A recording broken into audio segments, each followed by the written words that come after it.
Testing, testing.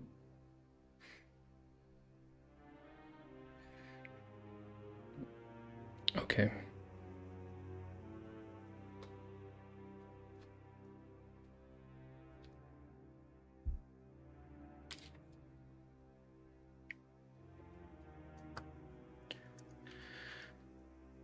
Okay, still hear myself. That takes care of that. And let me... I've added music to the game, as you might have seen. But of course I don't want to listen to it all the time when I'm working on the game, so let me check how I can... if I can easily remove that. First of all, yeah, stuff lying around. Gameplay tweaks.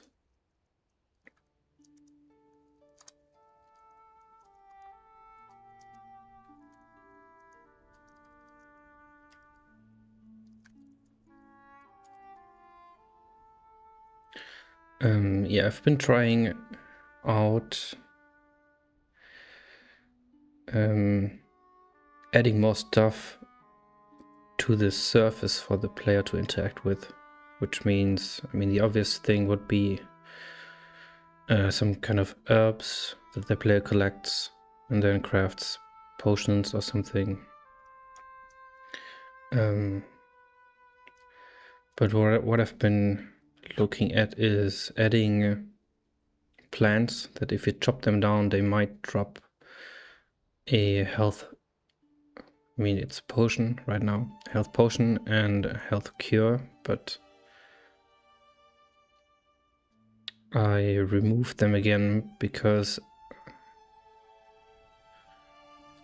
well, that's the question. I like that the player is forced to go into the interiors because the loot is there. And if I put the loot on the surface, that split gets... well, it's gone.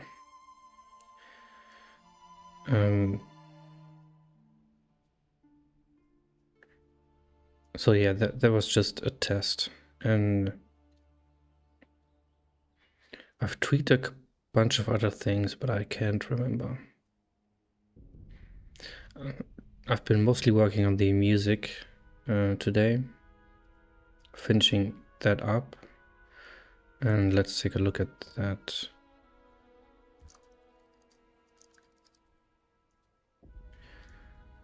So I've added something that I called a deck, which is 2 sound sources and 2 pointers.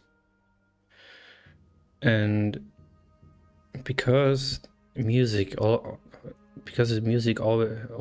ever plays one song at a time, you can pretty easily crossfade between songs that come in. So this represents that. So I have one source for the currently playing song, another source for the song that's coming in,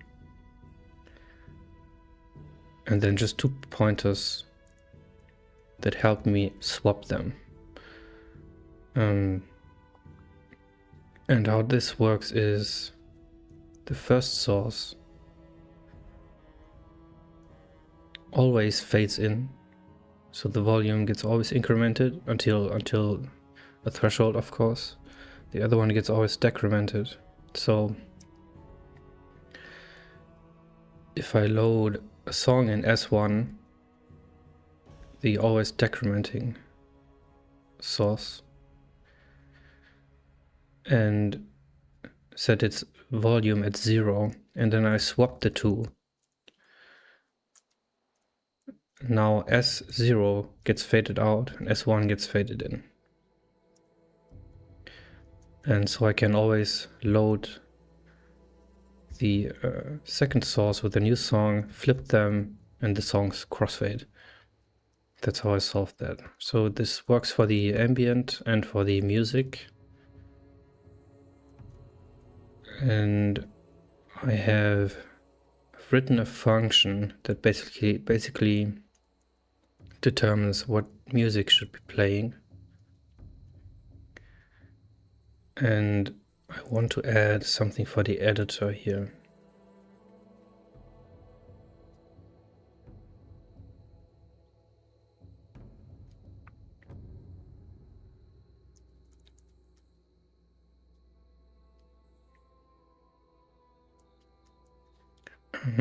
Yeah, I don't have a function to stop music right now. I can simply set the source's cursor to -1 and then they stop playing. But that's a bit... maybe actually that's what I want to do.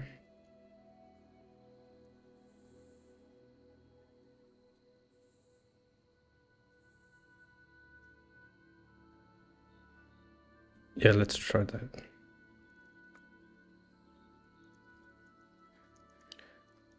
Let's just reset the two decks. I think that works. So there's two decks, one for the ambient, one for the music, and then there's a bunch of additional sources for the audio effects. And that's it.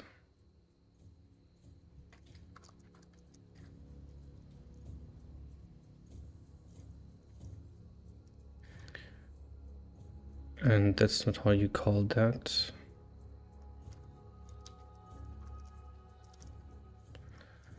It takes just the deck.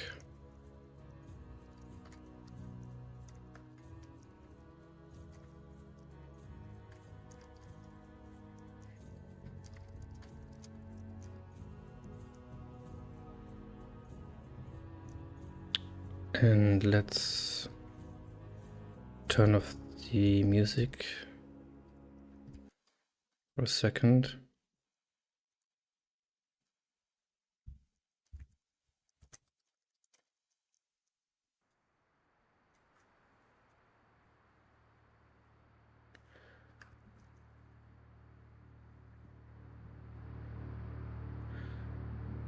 So I have the music and the ambient.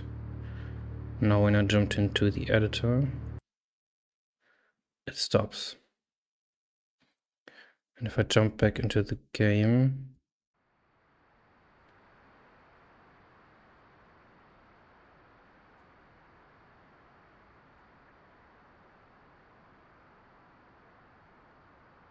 well, ambient is there, but I can't hear the music.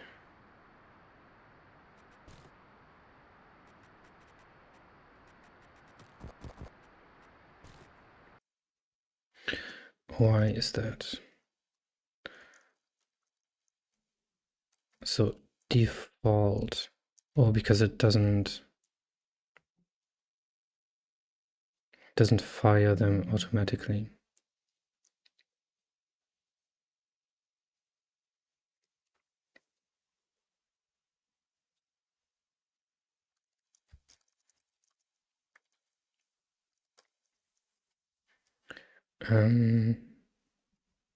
Yeah, I should leave that.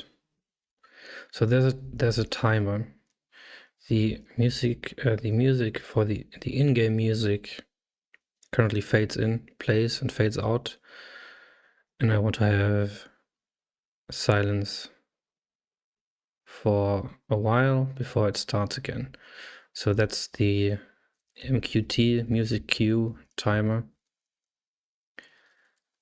And if I enter the game from the editor, that timer may be somewhere. It certainly doesn't get counted down. So It might take up to, I think, 5 minutes to start the music, but I think that's fine.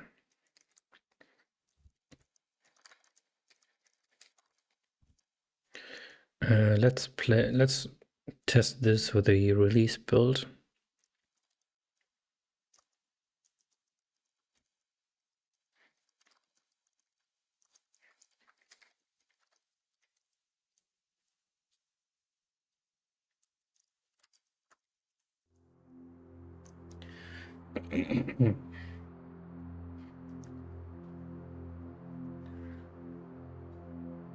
Not sure if you can hear that. Let me turn it up a bit.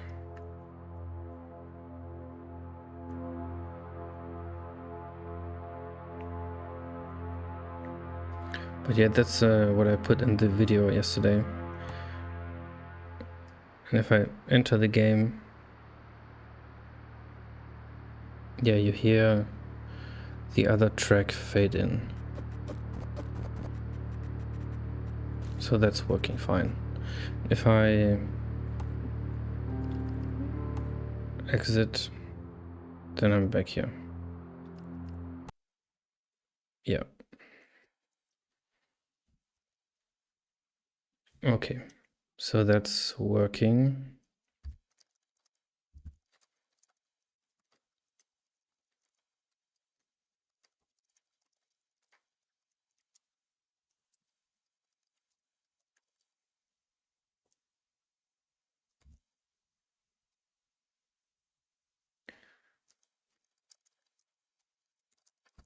Actually, let me push this.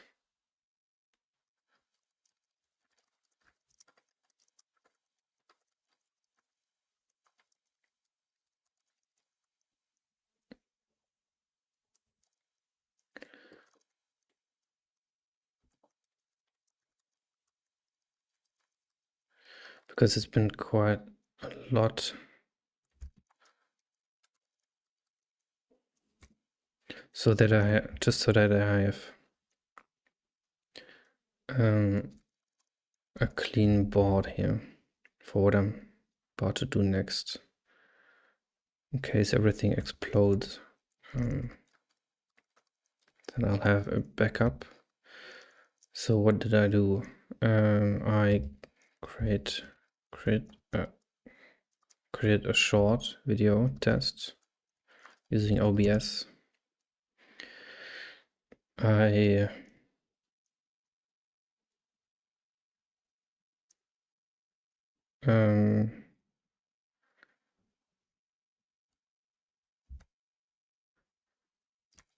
fix a lot of small things, missing sounds, wrong sounds,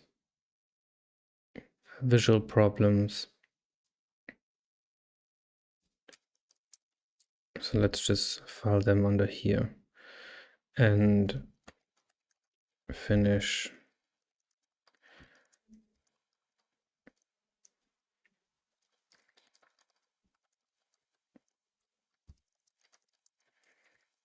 Okay, that's enough.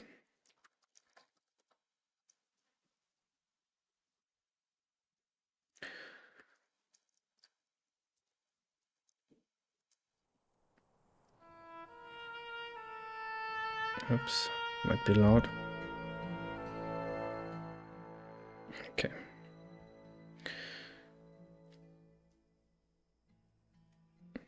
Yeah, so today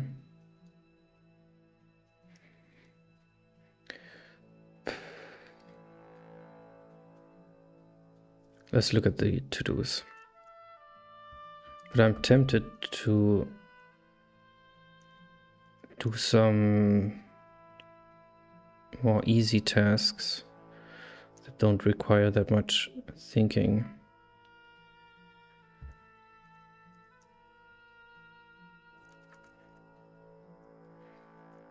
But let's see. So remove alters. Okay, and I can do that right away. That's not something. I mean, these are kind of badly written. I can make the night have a blue tint That's a fun one. And maybe add some animals. And pushing of stones. That might be enough for today. I'm not even sure I can finish this. But let's remove the altars. They are just containers that are still lying around in the world. Let me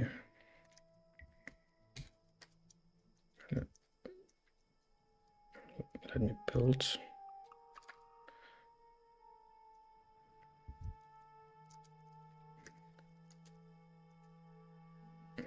And I don't remember how they're called, but they should be here.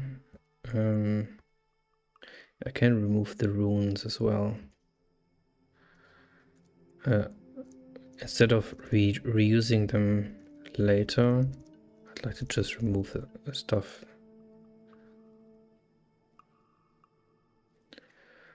So it doesn't get overwhelming.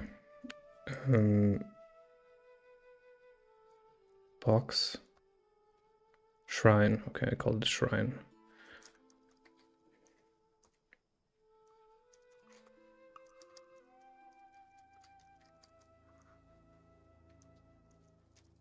Okay,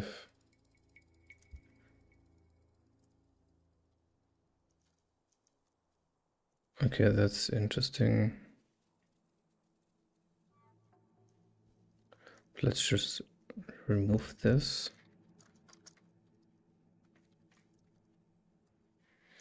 And the shrine.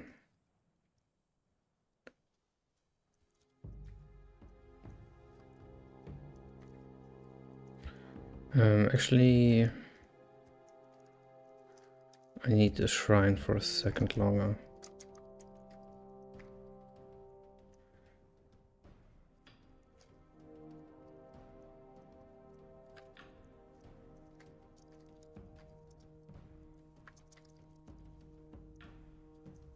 Because I don't remember where in the world the shrines are, so I'll have to remove them using the program. For that I have this proc function that I can just turn on and iterate over all tiles and then say, okay, if there's a shrine, then there's no shrine.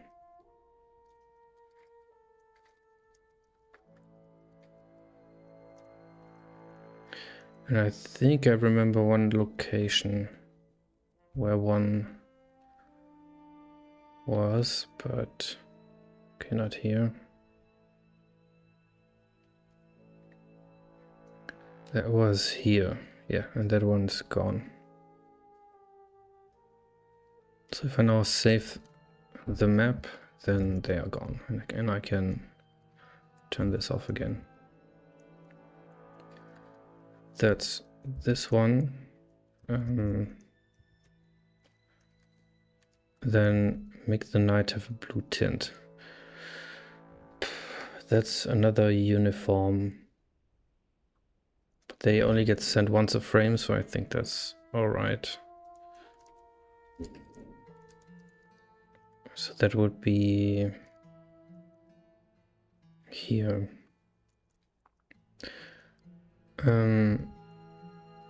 Actually I have... Okay, that's a real-time clock.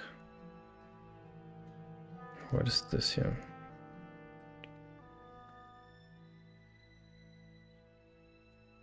This comment.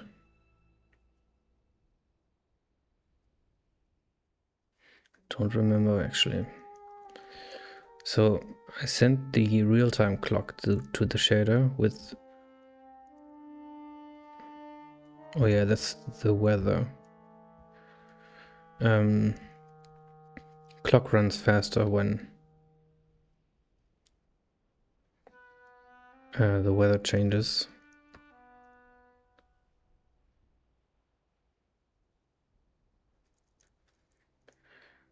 And then in the shader,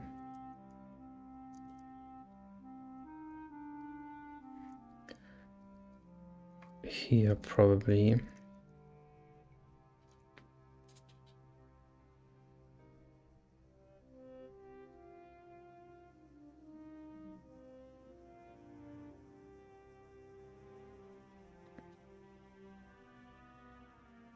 And that brings up a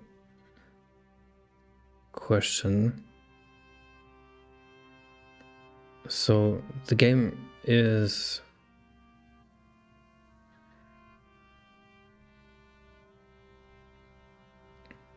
the blackness of the game is clamped, so it doesn't go to complete black, and that's because it's first of all it looks garish. Second of all, I've seen weird artifacts on OLED screens with this kind of contrast. In the picture. And what was the third one is these what are they called? If you have extremely bright spots that are moving on a display, you sometimes get these halos, these bright shadows, and that's another reason. So the darkness of the game is clamped to 0.15.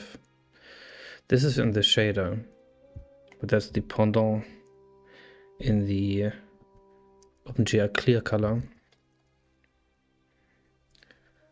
But I'm not sure if that ever shines through anymore.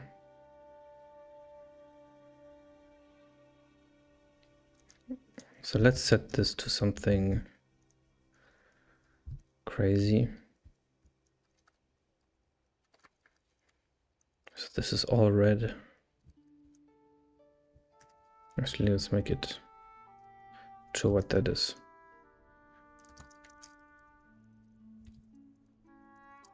See if it shines through. Oh yeah, it still shows.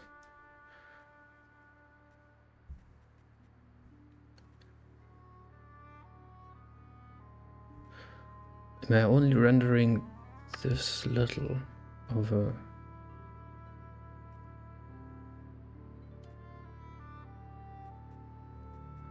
Okay, that was a good experiment, because actually I want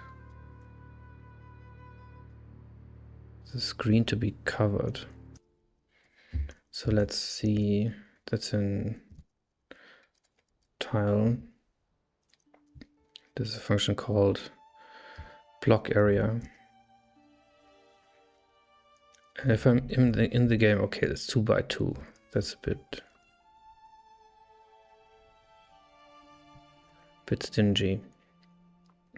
Obviously, the larger I make the rendered area, the higher is the performance impact. And this is just the terrain. This is not the entities.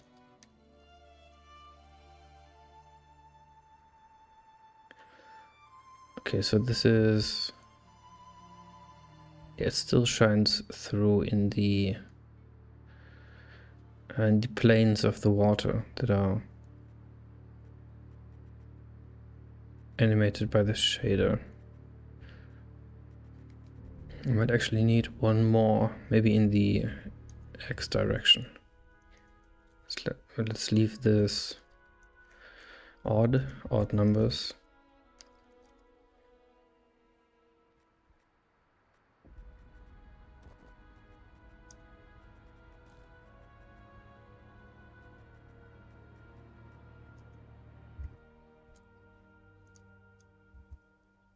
It's crazy that I haven't noticed.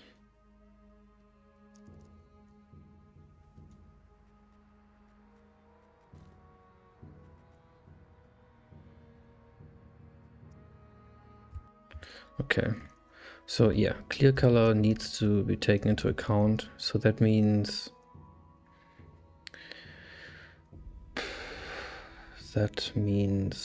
well, can I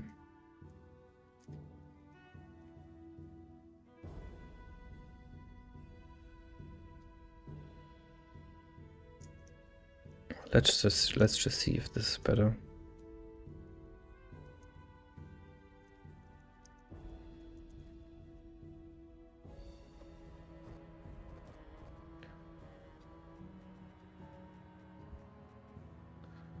And I mean, yeah, I don't really see a difference. Maybe a bit.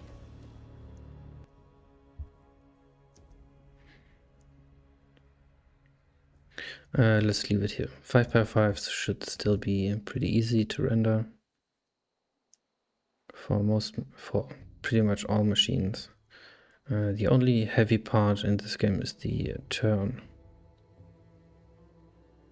Yeah, but I can remedy that as well theoretically, but that would take a bit of work. So let's see if I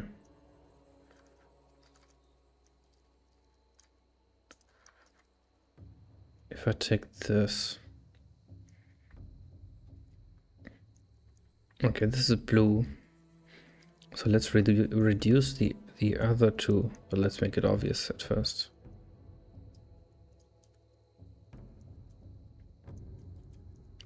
Then the game should get a blue tint. Yeah. That is, I mean, it's not bad.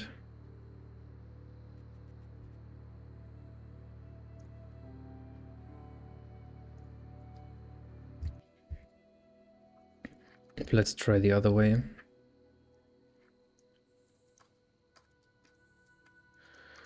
And multiply it by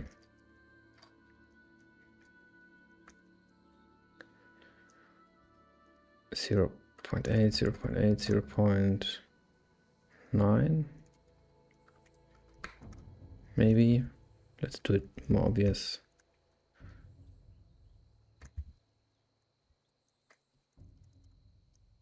So the picture gets much darker, but it's also bluer. So this is actually a great, if it wasn't that dark. So let's reduce this only very slightly.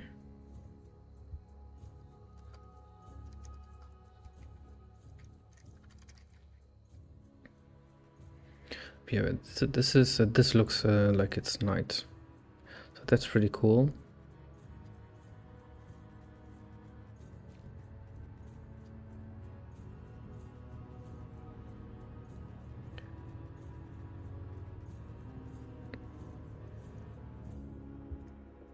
But how do I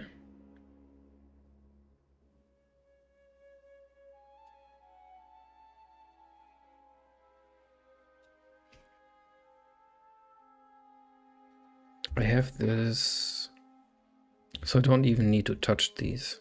It looked fine without changing the clear color.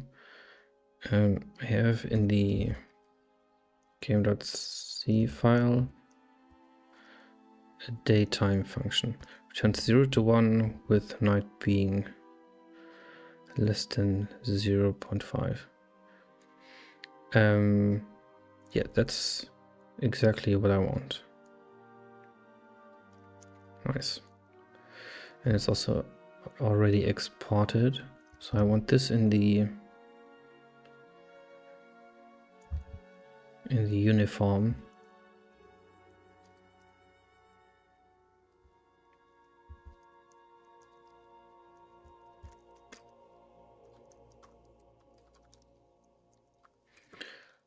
Let's call it day, maybe.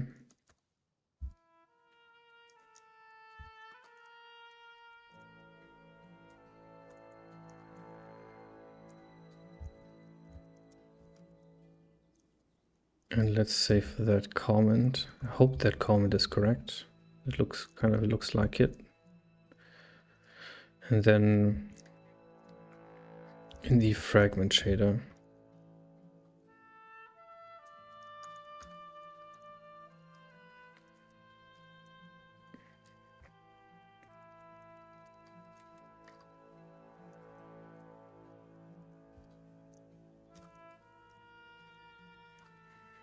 I'll save this right here. And in the post function, I say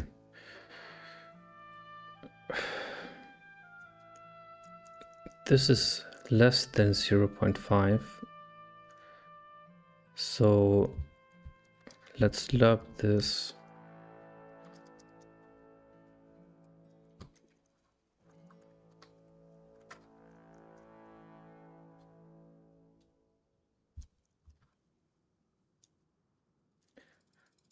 What was the lerp function called? Mix, I think mix.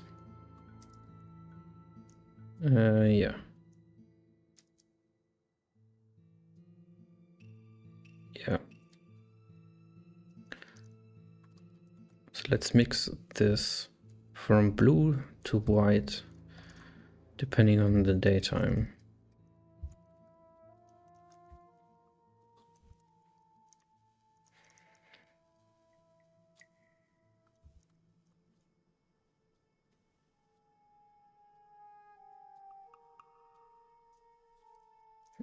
That might work.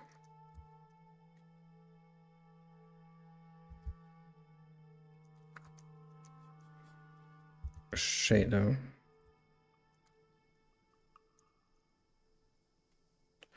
Let's add this uniform.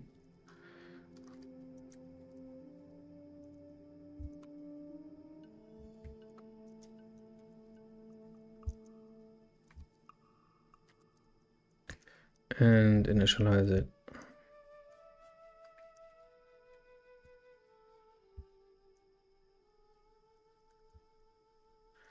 And that could be it.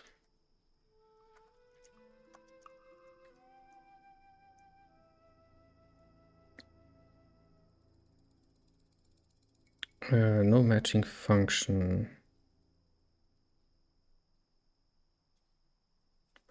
Mix error float. Okay, that's not what I put in there. Oh, yeah, that's the vector 3, of course.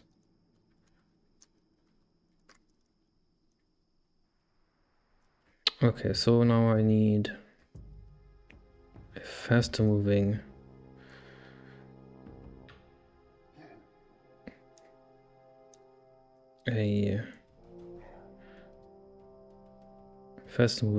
moving daytime.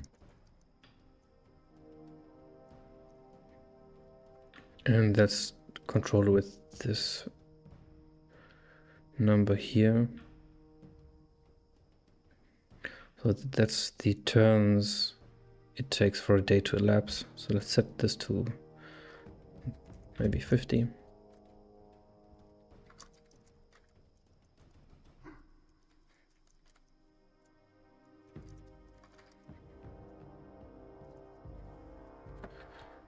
And let's also lower the volume so that it doesn't get annoying. The background. Okay, it's getting darker.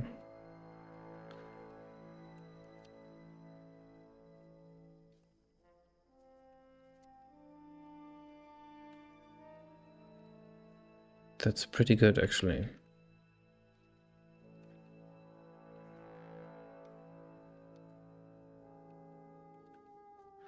Could be a bit more blue. But there's definitely a difference.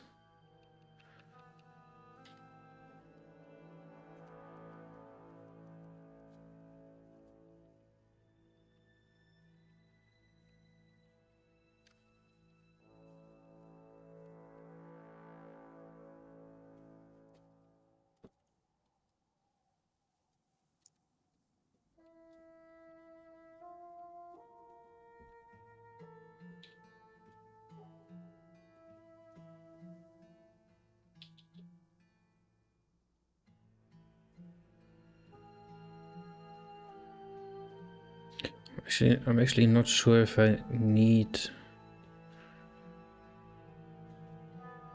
to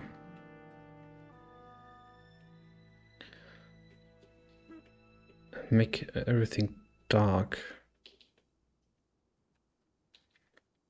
so the player only has his lantern light. Might be okay to just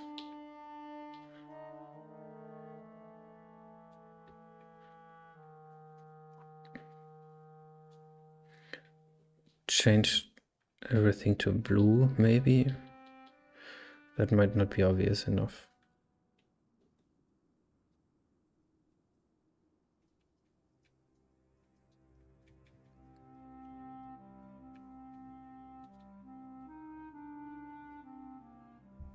Okay, let's see what the daylight time, the day duration was. 2000.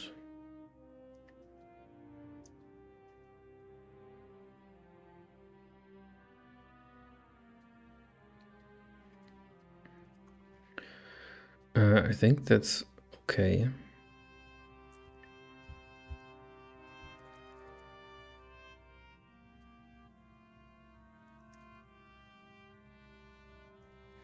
Times 2.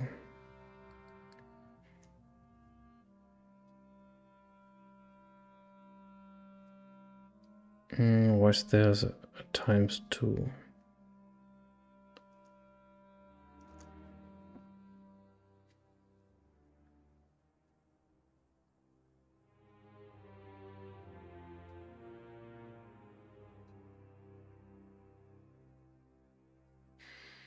Okay, let's see. Let's set this to 10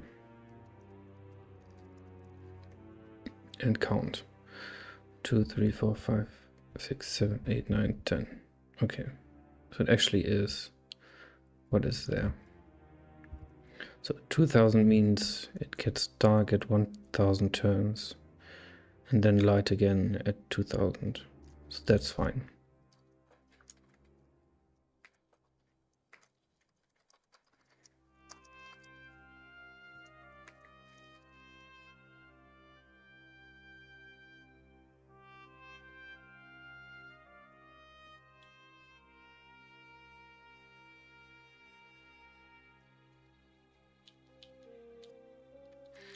Let me fix this. I don't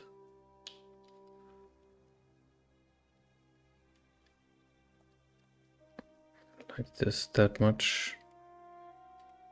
God, that's still awful. Oh, didn't save.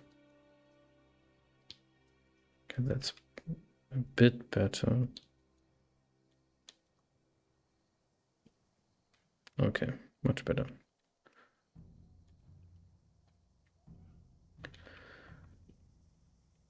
So, great. Straight into a trap. And another one I can't escape from. That's it. Okay, maybe I can make it to 1000. But that's pretty hard.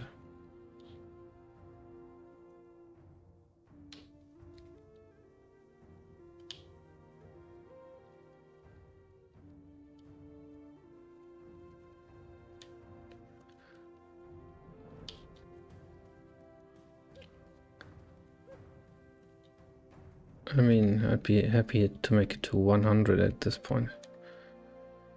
Pressing wrong buttons.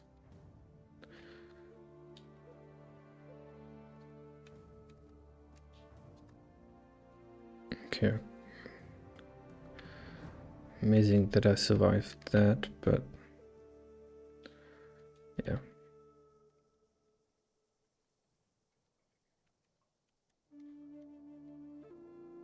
Okay, something with loot maybe. Yeah, knife, and maybe something else. Another knife, a bow, and a potion. That's nice.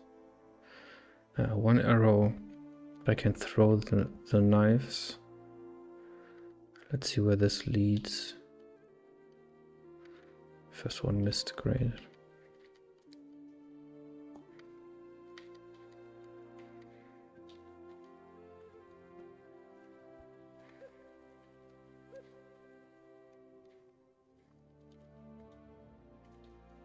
Okay, almost at 200. So it moves, it goes pretty fast.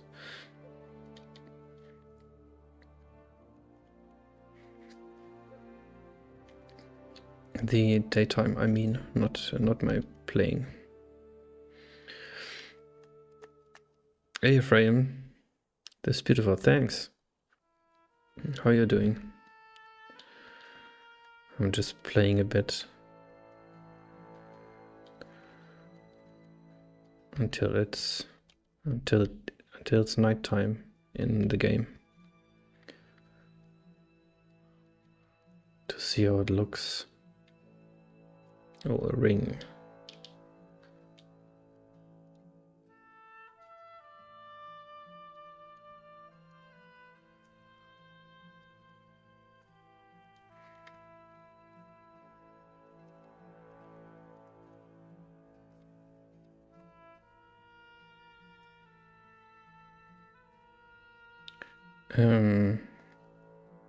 Where's the path? This one.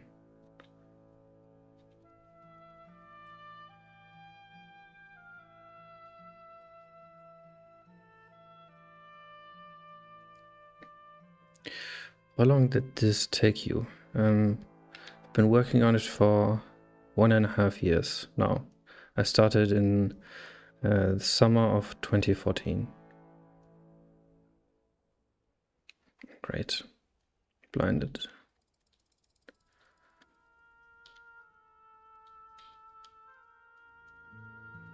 Okay. Wait, I'm still here. Is that a round trip?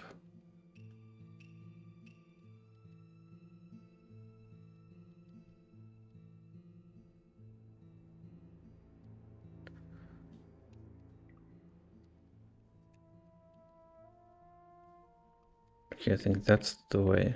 Unless I came from here, but okay, so now it's nighttime, so that's pretty good. What tech stack did you use to develop this? Only C programming language and a compiler, which is GCC or Clang. They both work equally well, and an editor, which is VI. No libraries insane. I mean, this is a pretty simple game, so I don't really need a library for that. But yeah, it's a lot of work, yeah.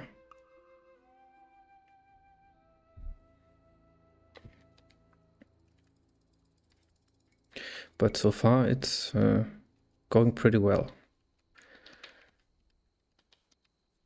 No, I haven't encountered major obstacles other than the game completely refused to run on NVIDIA cards because I initialized OpenGL kind of lazily. So those are the things you run into when you don't use a library. But that was, I mean, it was easily fixed, but yeah. What is your motivation for doing from scratch if tooling exists? Just curious. First, I mean, there are two reasons, I think. Maybe I can think of more, but the main one is that I just like tinkering. And I like doing things from scratch. The other one is, of course, that I know every single line of code in this game. So if something breaks, I can fix it. Would abstract away from complexity? Yeah, so I mean, I do the abstracting myself. As far as I need it, of course. Nothing crazy. This is written in C, so there's the power to abstract is kind of limited in C. So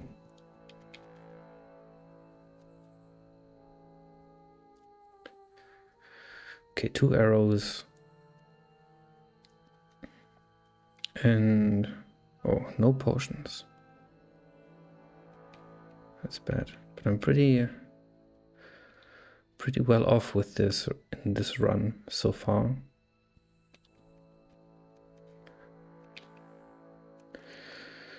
I see, performance must be good then. I mean, I have some bottlenecks in the turns. So if I take a turn, then all the entities are updated, of course. And what's taking up a lot of time in the update loop is, first of all, pathfinding, which I have not optimized at all. And the other one is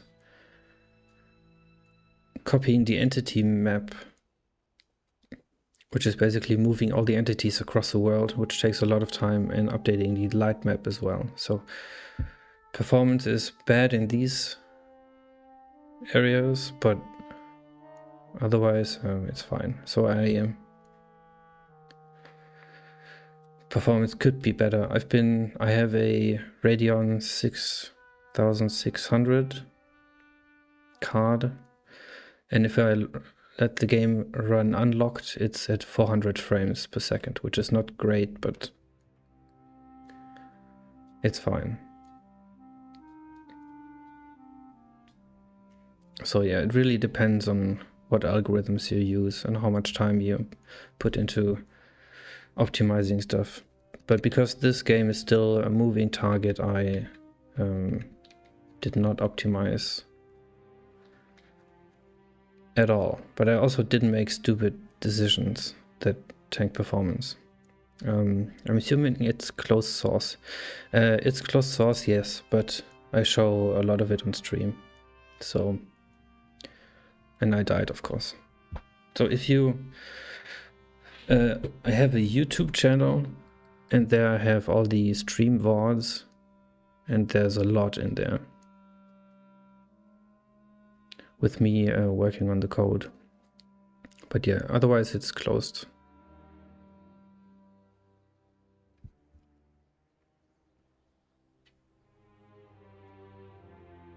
Okay, but day-night is working.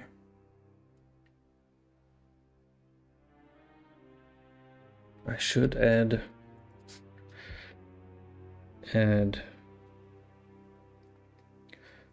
night time enemies. I can do that next, actually.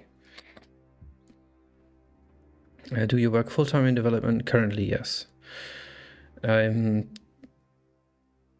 releasing it into early access on the in a month, on the 20th of May. So until then, I'm doing it full-time. At least until then. And then depending on how well it does, if it buys me a couple of months of rent, then I'll continue. So it's my goal, at least, to work on this for a long time. You should post a game on r/Linux gaming. I could do that, but I don't have a Reddit account, so that may be difficult depending on how strict the mods are.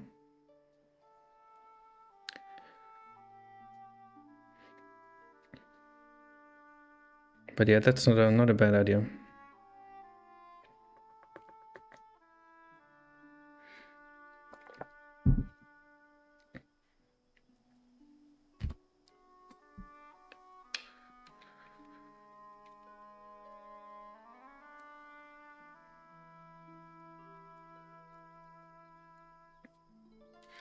They support developers that port games to Linux. Okay.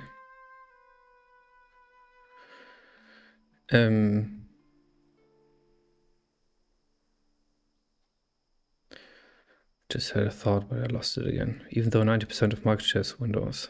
Yeah, so I developed this game on Linux. As you may have seen. Just because Windows is... yeah, it's just...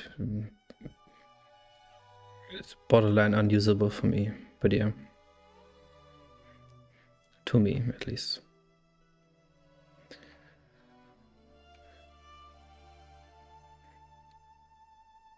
Don't like Windows either, ethically, yeah.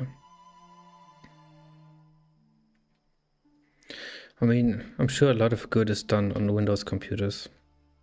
So, there's that, but...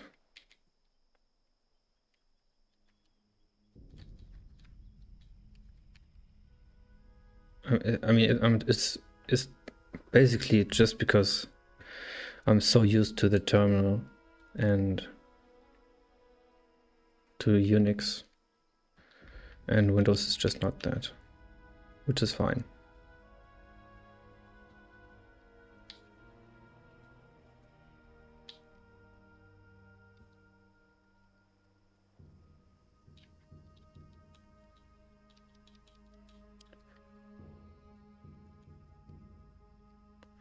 Still alive.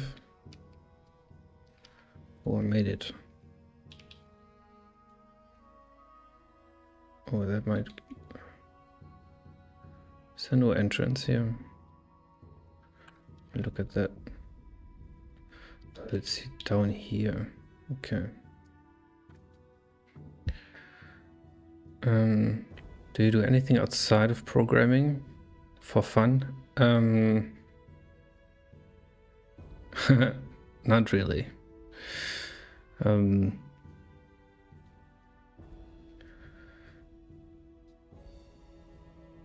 I mean, I love to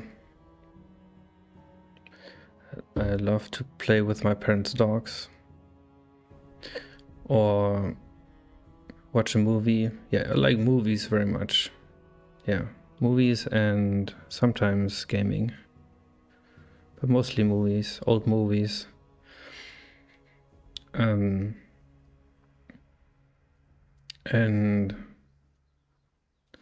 yeah, my friends bully me into playing board games every other week. So there's that.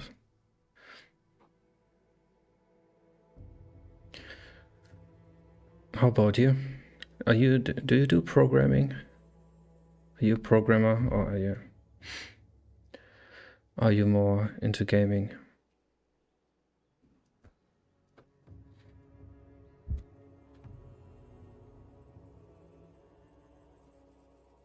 Yes, mainly in Rust and web dev. Oh, okay.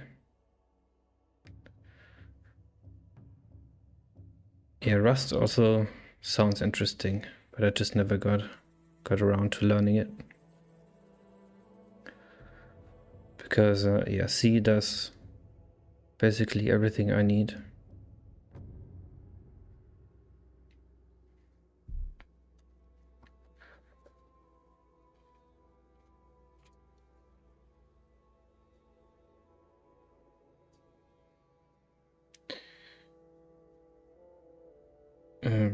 How do I...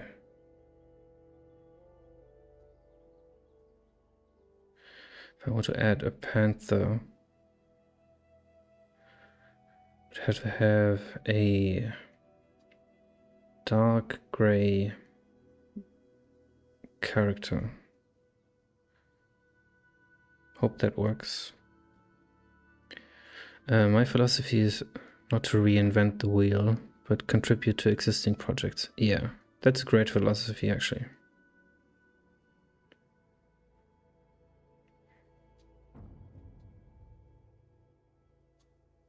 That's pretty good.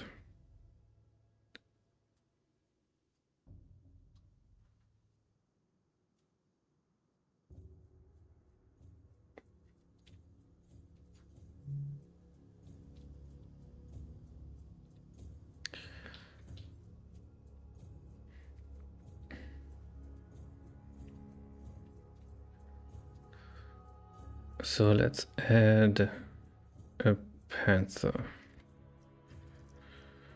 And I do that by going to the structs and then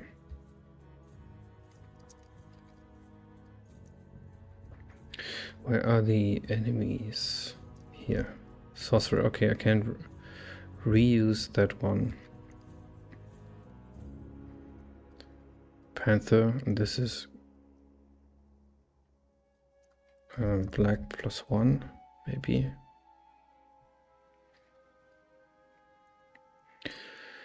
And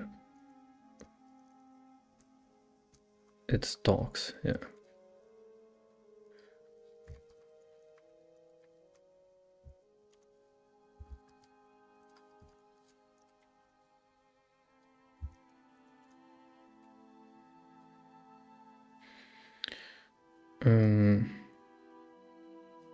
How did you work in the animations from scratch? What animations do you mean? Because there are basically no animations.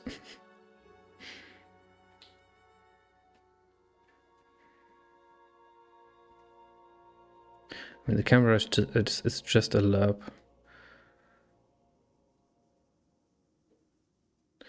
Assets animation. You mean the swaying animation? That's just in the shader, and that's just the shader, and yeah, everything else is sprites. Yeah. So this is the bitmap. This is the only texture in the game. And everything is taken from that.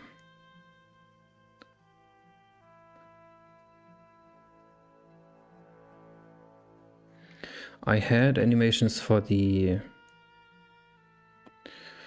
movement of the characters. So this stepping motion had a sliding animation, but I took that out because if you start animating taking a footstep in any way, then you'll have to kind of animate walking steps and kind of animate getting hit, etc., etc. So that's gone again. And also it was kind of hacky. But yeah, I've been debating for a couple of weeks now if I put the sliding animations back in, because it really helps your eyes see where things are moving. If they don't just jump from one point to another, but have a tween in between them, even if it's just really short. So I might add that back in, but it's not a priority.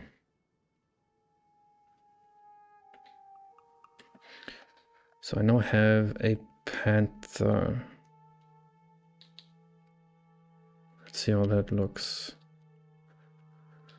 Oh, that's actually okay.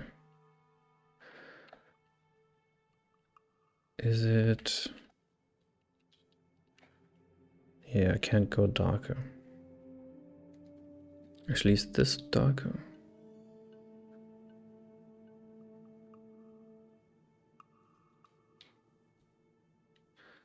Uh, 48484849. No, it's not.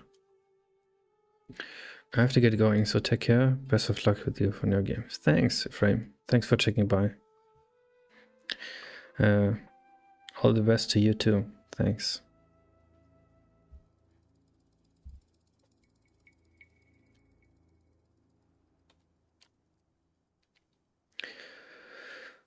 So how do I spawn panthers only at night?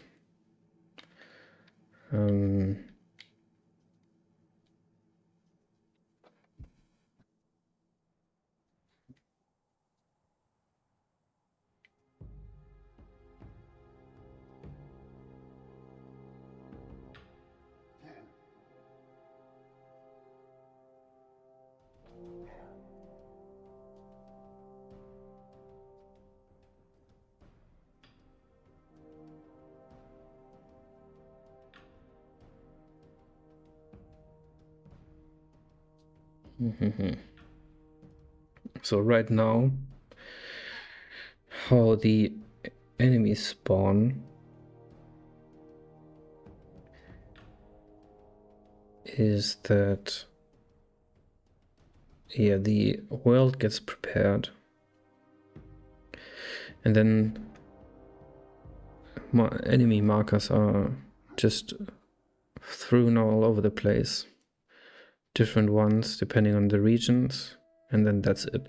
They are fixed in the terrain, on the tile,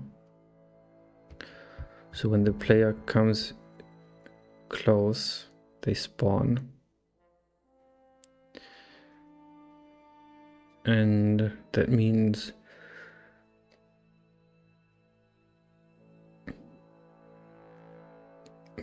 what kind of enemies spawn at a position is fixed once the game started.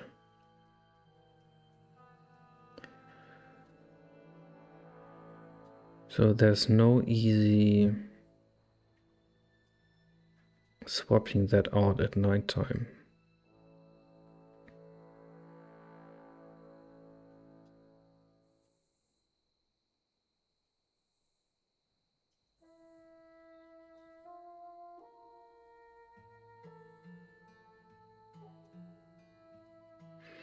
I could, of course,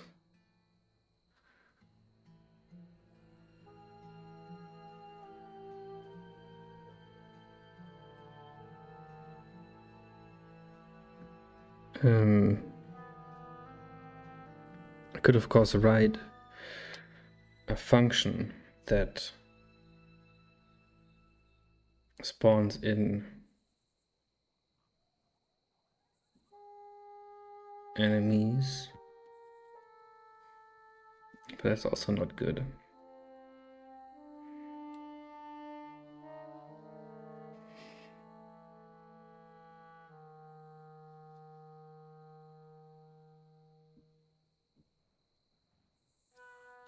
Because I can't guarantee that it doesn't spawn 20 enemies at once if it's randomized.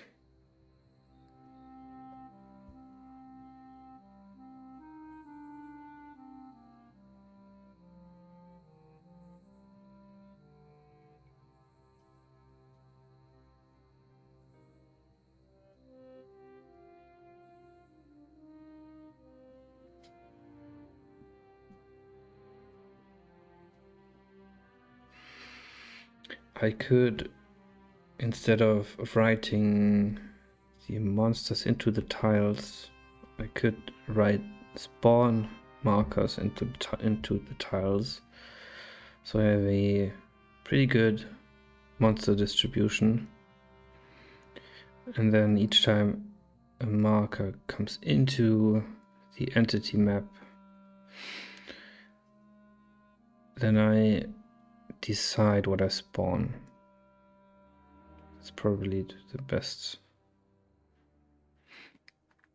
6 for 12, how's it going? Good evening. Good evening, sir. I'm fine. I'm a bit sleepy. Don't know why, but otherwise I'm fine. I'm trying to add nighttime enemies. So I've added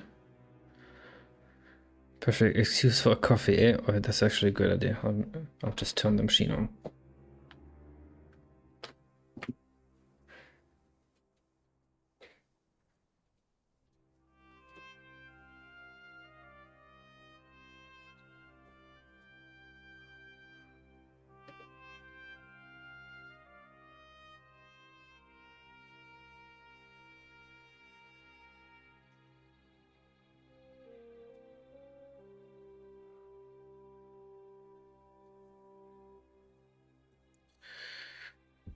Yeah, I ran out of milk, but espresso is fine as well.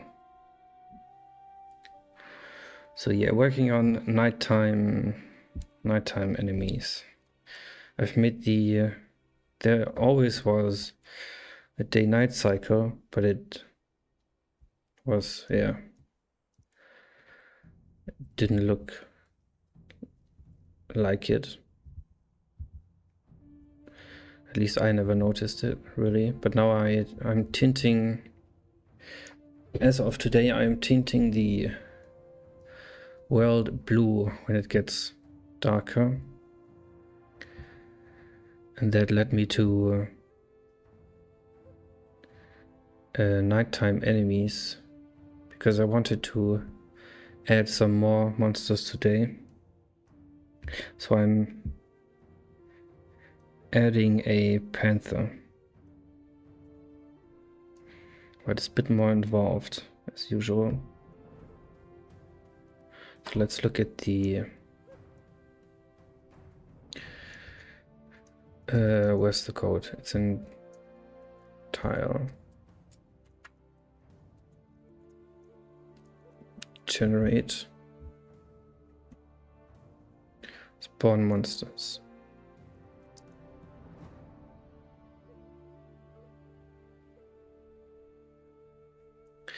Oh nice, I think these new enemies you spoke about last stream? Yeah. Yeah, exactly. When you were deciding on whether to add things like camps or not. Yeah. Yeah, I decided to do some easy things today, so no camps. But, well, I really wanted... I've totally forgot about that. So I have this add elephants, tigers, and pumas. I won't forget the other two, but this becomes add panthers. That stalk the player at night. And there was another thing.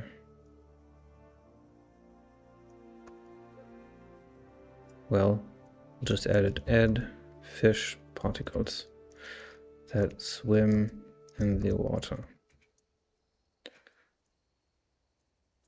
That is, I mean, the water is fine as it is, actually.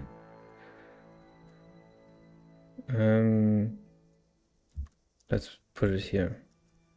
It might actually make the water worse if I add more particles to it, but I don't like the idea for a second. Anyways. So, yeah, what I just thought about, instead of...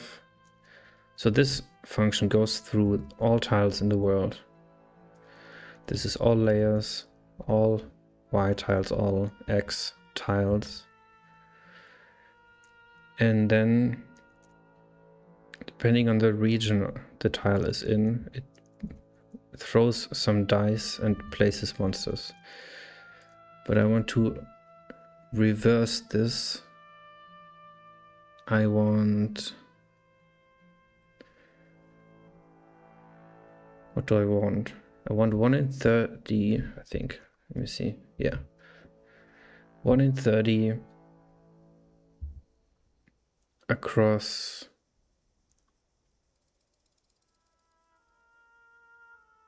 Oh, maybe 100? Doesn't matter. Every 100th tile gets a monster spawn point. Not a monster directly, but a monster spawn point. And then when that monster spawn point gets... runs into the entity map, which means basically the player is near it, then I do this roll what spawns, depending on the region. Because then I can say, okay, hey, it's the needle region, which is a dumb word for pine forest. And if it's at night, then I spawn panthers. So that's a much better way of doing it.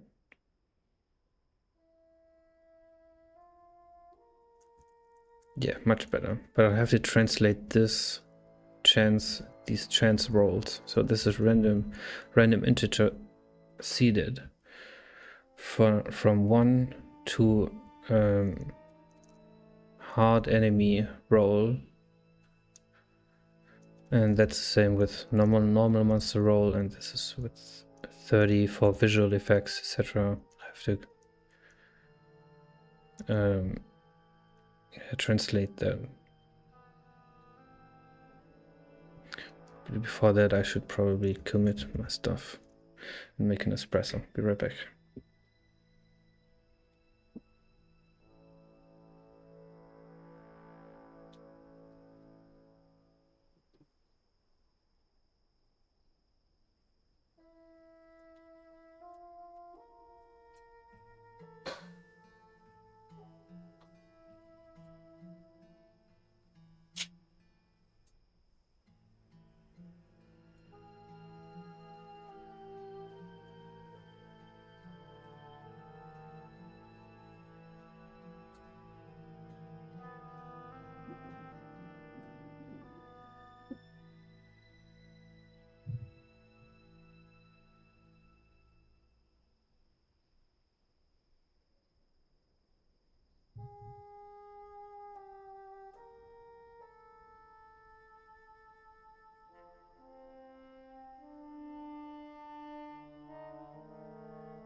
Okay. I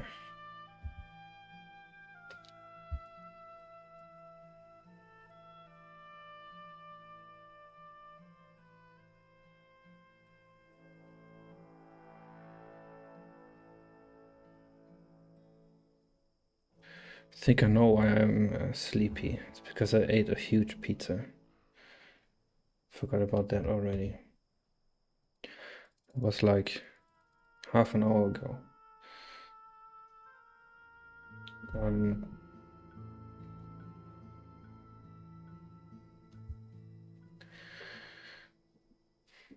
about to also eat a huge pizza.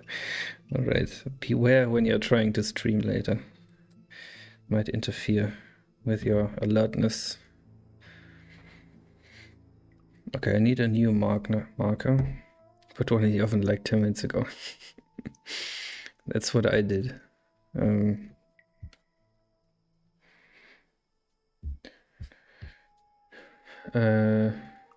I guess monster is taken.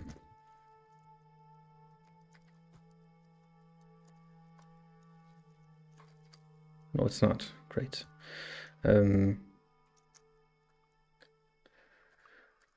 Goal marker. Do I use that?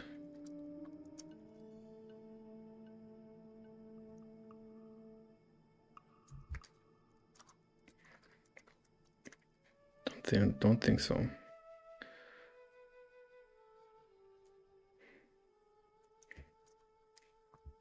Let's go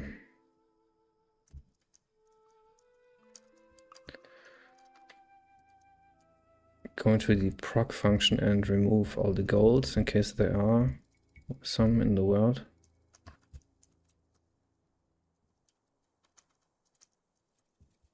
I'm not even sure what they were used for. Maybe I should.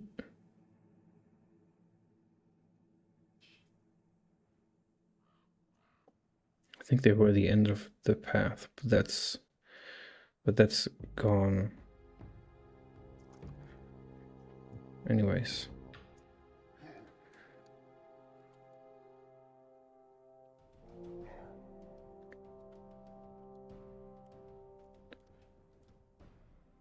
So yeah, can still restart without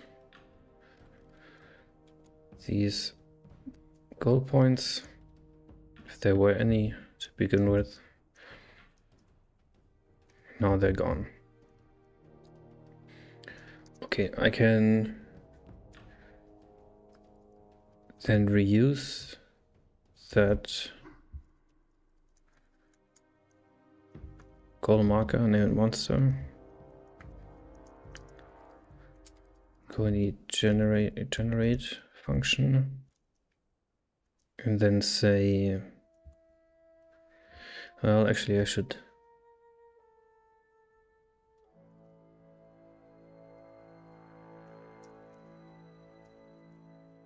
look at how I spawn them first, but let's just comment this out and say, let's take the least 90.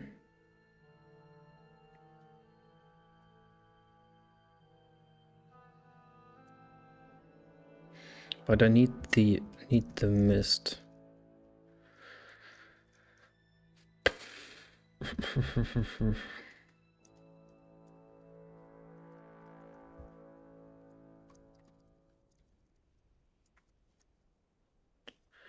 Let's do this.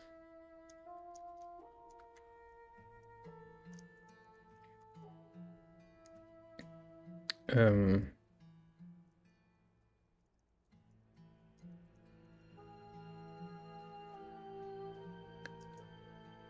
then in the object spawn new entity.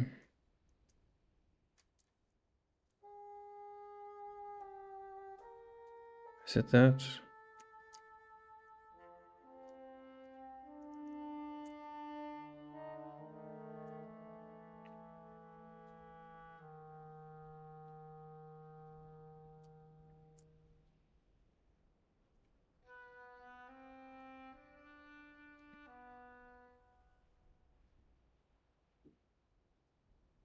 Yeah, that's it. So this gets called on a tile at position P when the object written to that tile should be spawned as an entity in the game. So this just checks, okay, if is there really something there on the tile, and then it calls new entity. And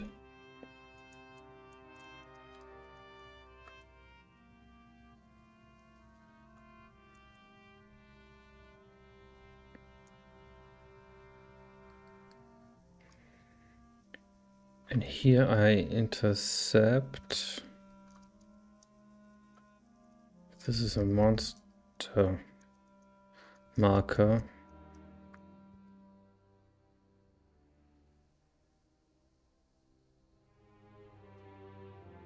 Then what? Actually, monster is wrong. I would like to name it spawn, but that's already reserved for the player.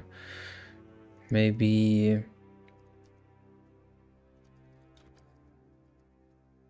Is that taken? I bet.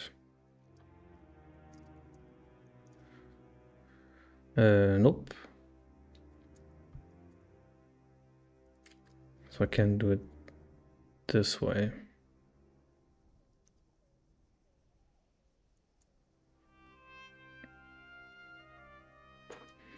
What's a better name for spawn? For the player.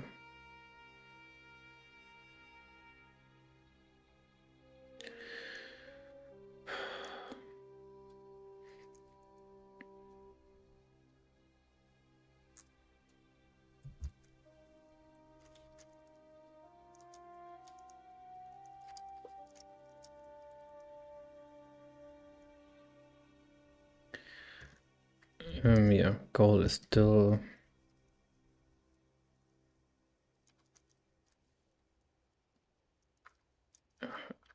Come on. Still hanging around.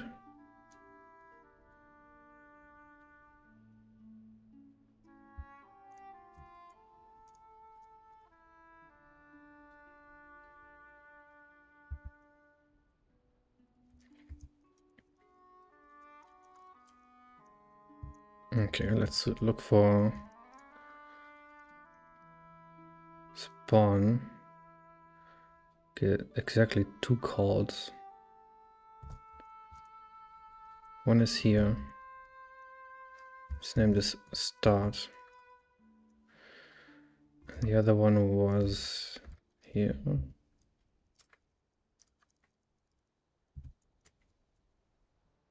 Yeah.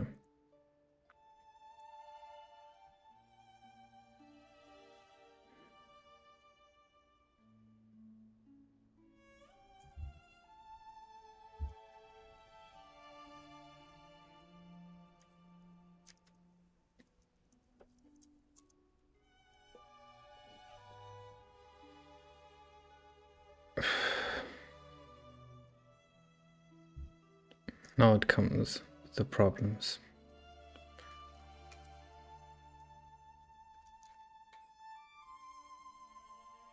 Okay, that's starving.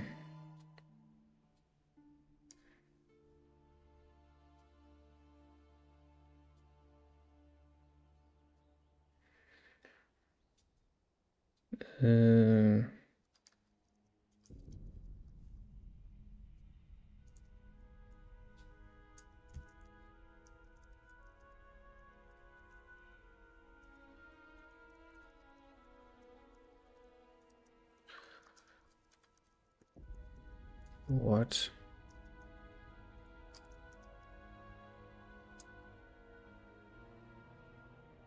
So it didn't use it.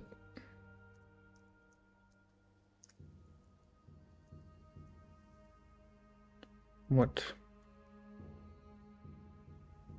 Okay, problem solved. And then this becomes spawn.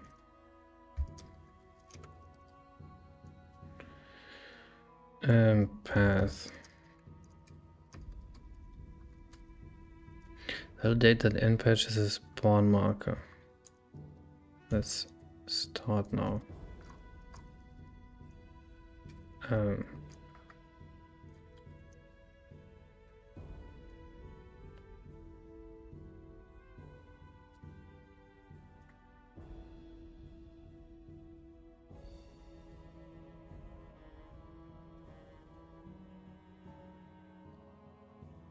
Shouldn't this be SP?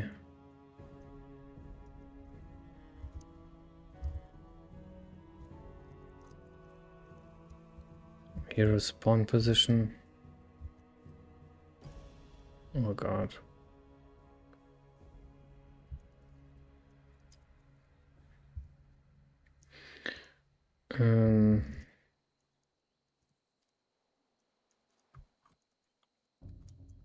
So anyways, this is done. I'll have to check this now.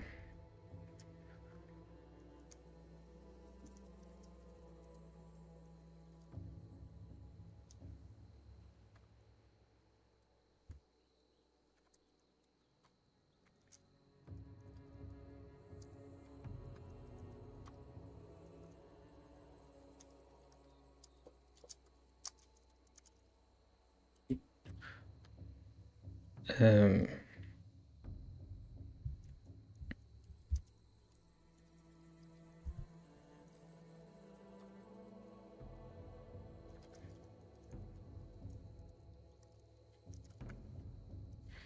okay, so what's going on? Okay, it shouldn't be SP.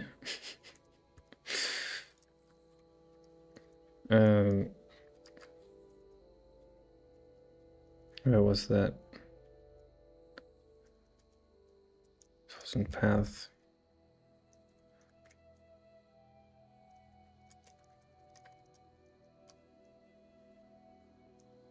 Good. Oh, reminds me of another thing. Yeah, this is getting. Oh, come on. Seeing 1 million things.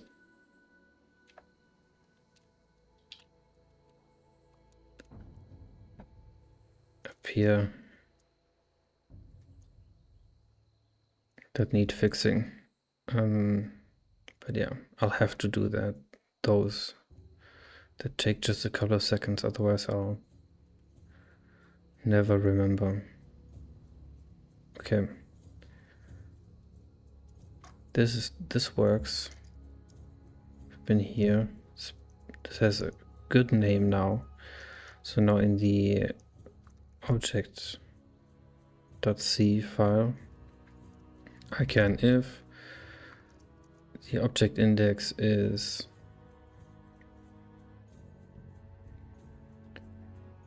a spawn marker,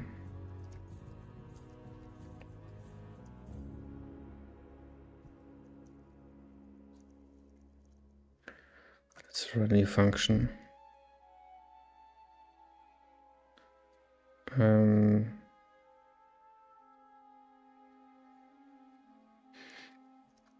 What do I call that? I want object index is equal to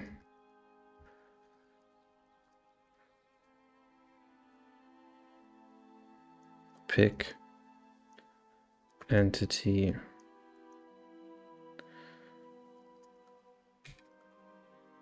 like this. Just replace it.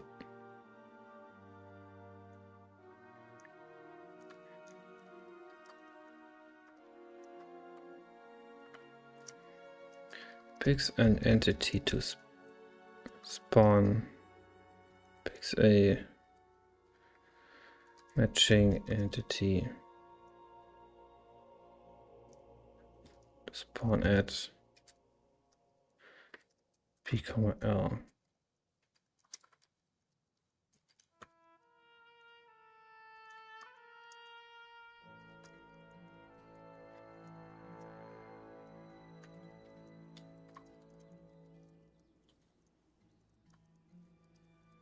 So now we can use this. The problem is this gets called for every 30th tile in the world, but I only really wanted to spawn a monster at most every 90th. So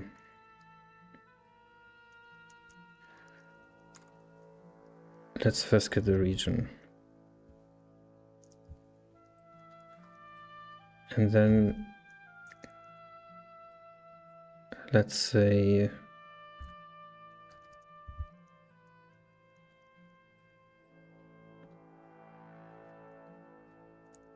maybe let's get the mists out of the way.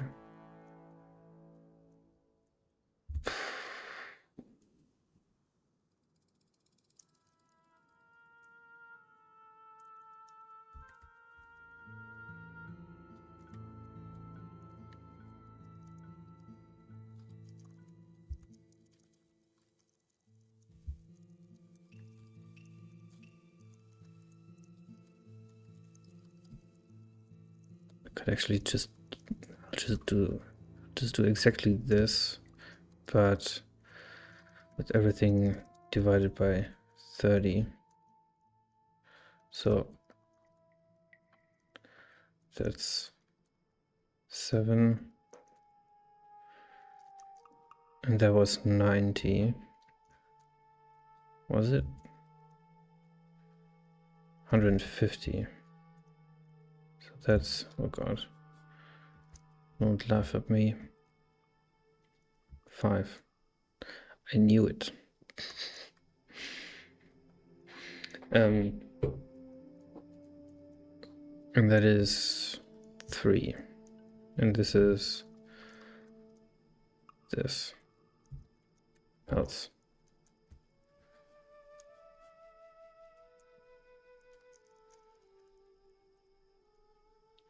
Yeah. First thing should be to bring it to how it was.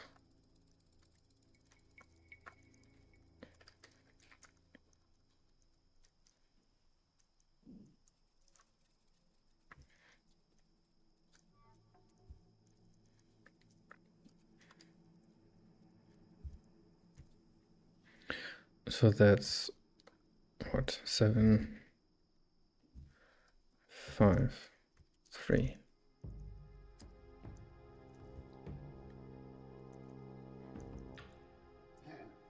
I removed that. Okay, it's rock.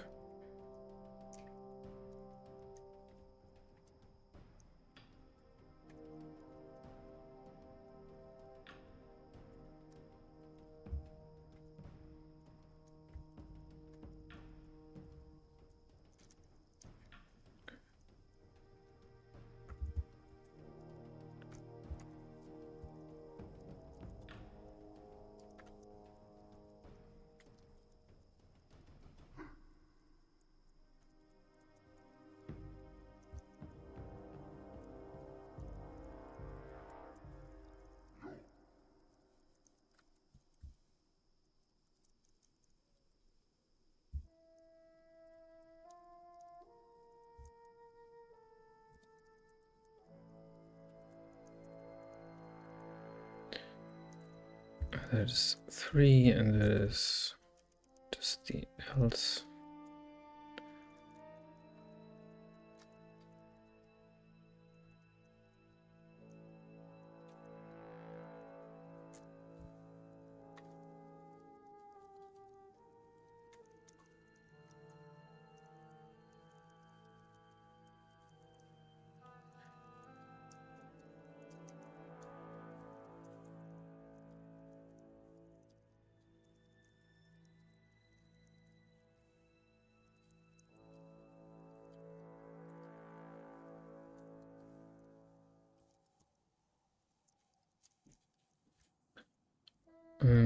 Yeah, almost done.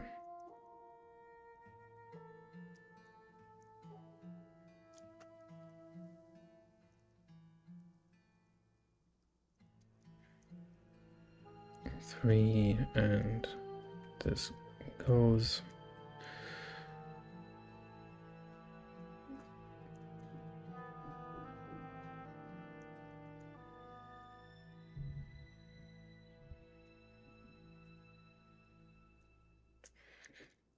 And default is nothing.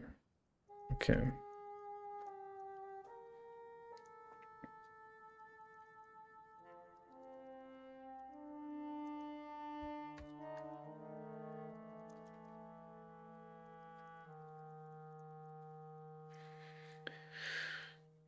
Okay, so now all this T, Y has to change into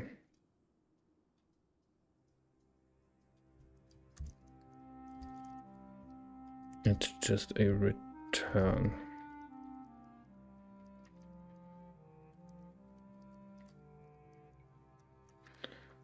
Oh, or is that too early?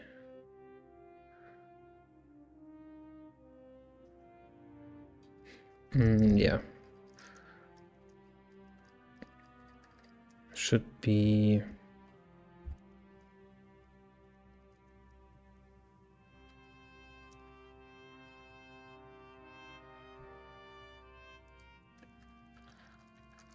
like this.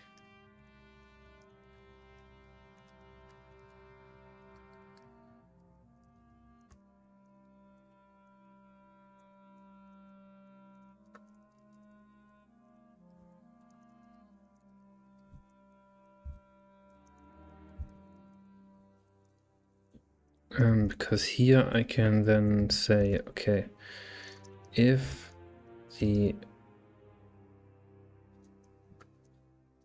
day, what was that? Daytime is less than 0.5 if it's night.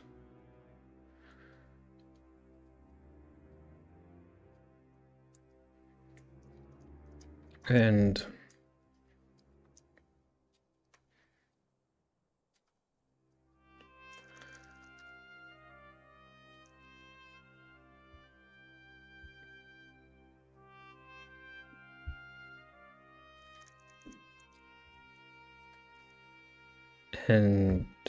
the picked object is a deer or something, then make it a panther.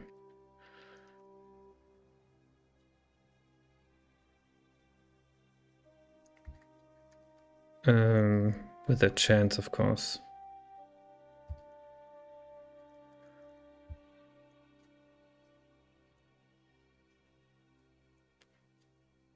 I'm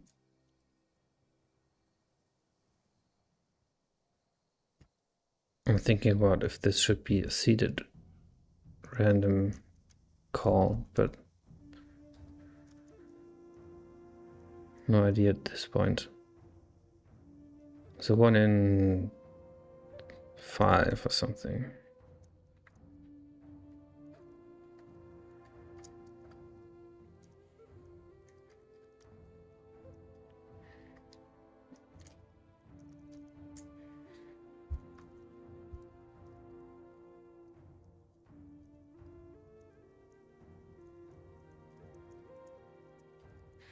Let's see what happens with all the monsters.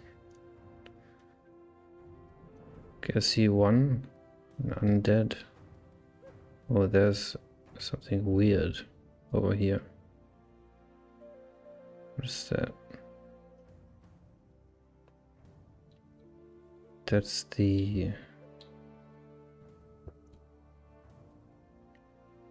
Looked like...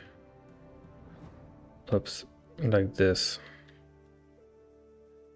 That means the tile was 0, which is pretty bad. Okay, that was a wolf. It's an undead. Oh yeah, there's more of these over there. But actually, I think that's just this being 0. If it didn't pick anything, if it couldn't find the region,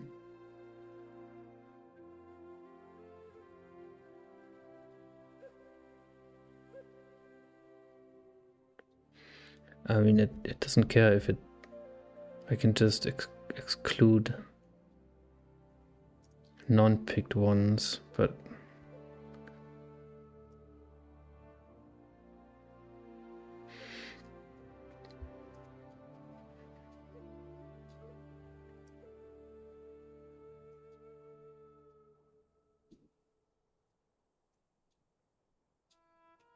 Oh, I don't have default, so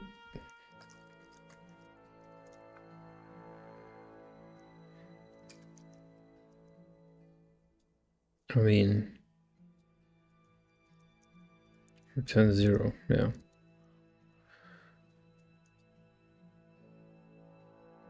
So if this is 0, then just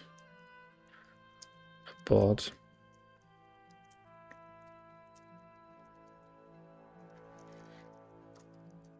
And that's hopefully, yeah, that's tested.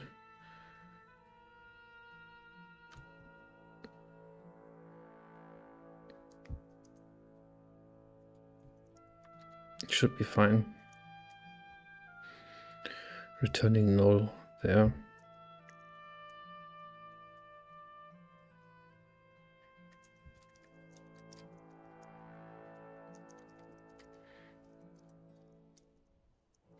Come on. Okay. Okay, there are monsters here. Plenty of monsters. A bit much, maybe.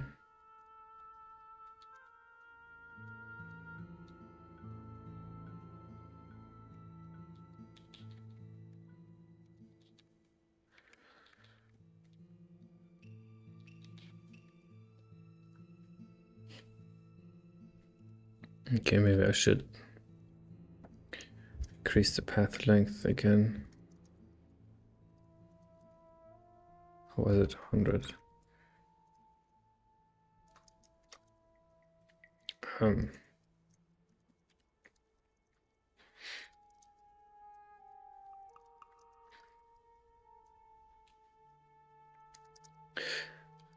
And let me experiment with the hero color,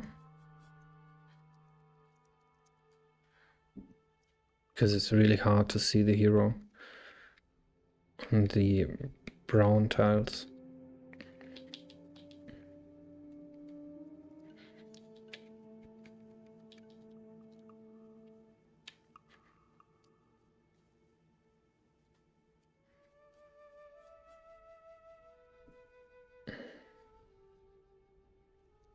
Oh, that was the spider shooting.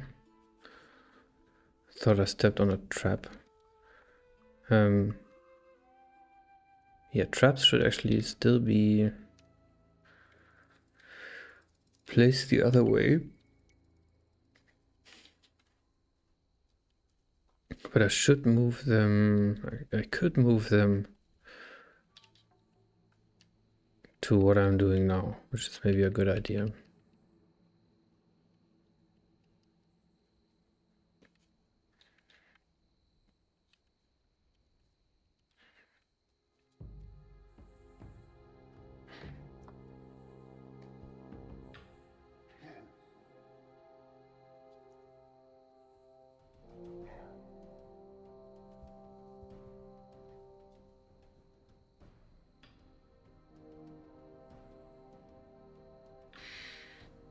Okay, there were awfully few monsters there.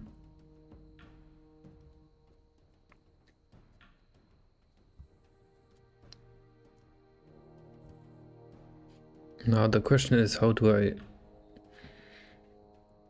test that there are panthers? Yeah, there have.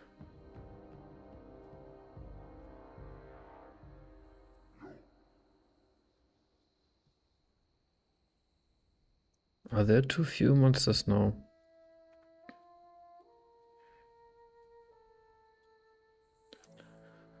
Not sure. Okay, there's one. Yeah, there are none here. It's a bit empty.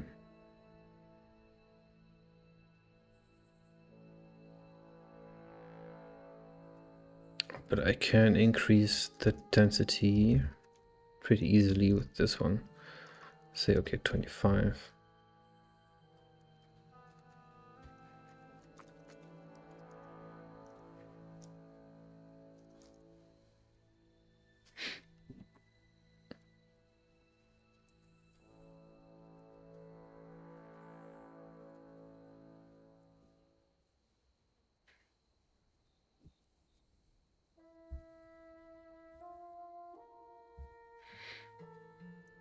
Okay, this looks kind of good.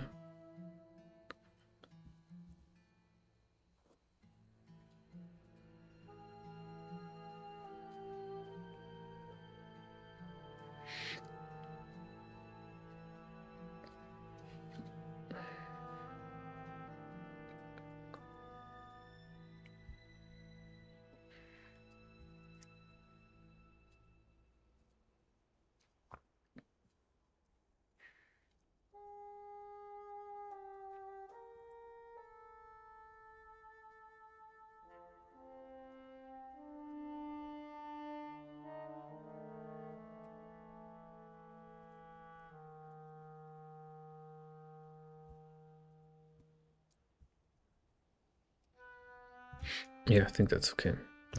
Let's look at the daytime. Let's see if I can turn it to night. Is that night? It's half night, maybe. Wait.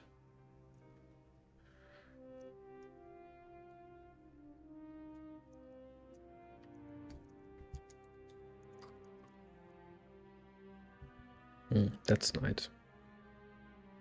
Okay. Now maybe we should see some panthers.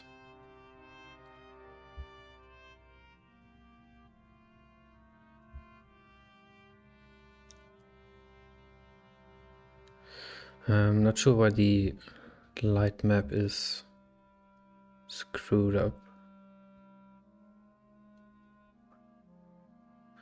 Should actually be contracted. But it opens up.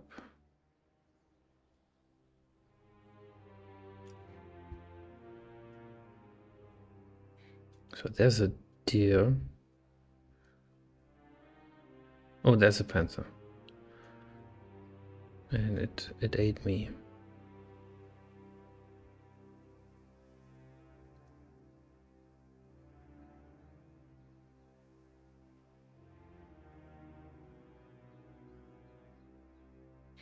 So this is actually pretty cool. This is I'm really trying to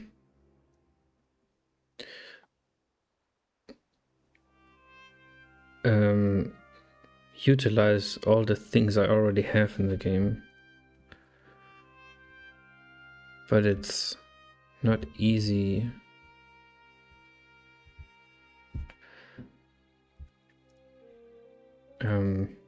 To remember all this stuff. So thankfully I remembered the day-night cycle, which was lying around. And I was not sure if I was even if I was going to remove it or not. But this new lease of life using different monsters at night is exactly what the kind of stuff I'm trying to do in the next couple of weeks.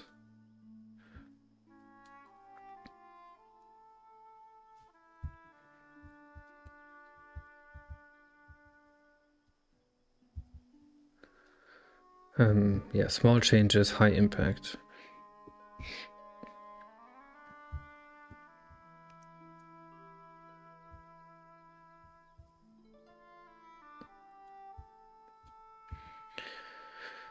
As far as that's possible, of course.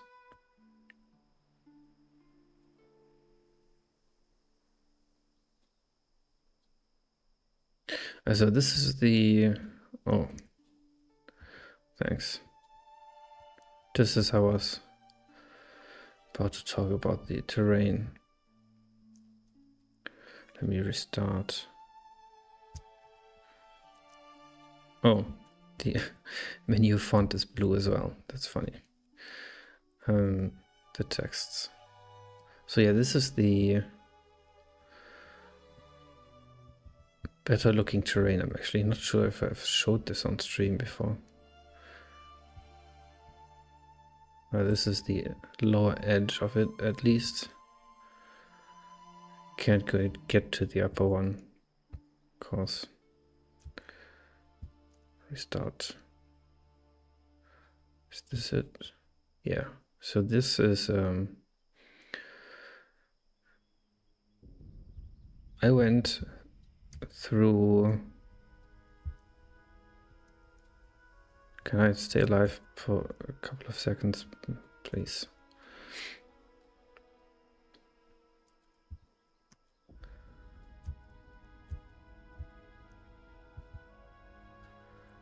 Also not it. I've programmed myself into a corner. I cannot walk through the area I want to show without going through the spawn points.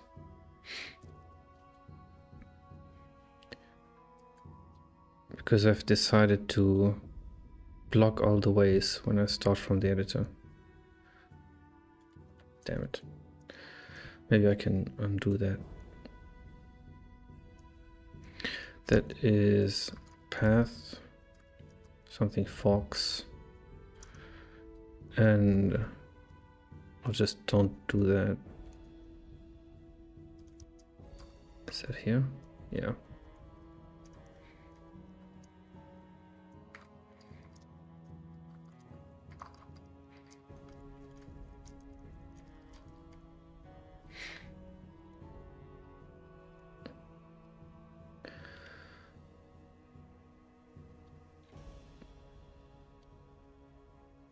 So yeah, this is the more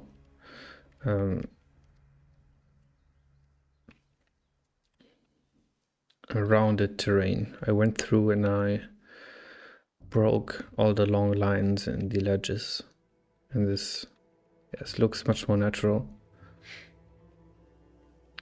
And I plan to do that on the whole map, but it's super time consuming.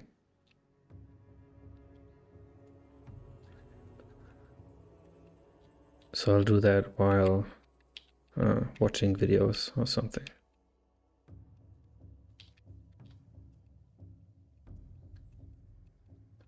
But yeah, the results, I mean, the difference is huge. One looks like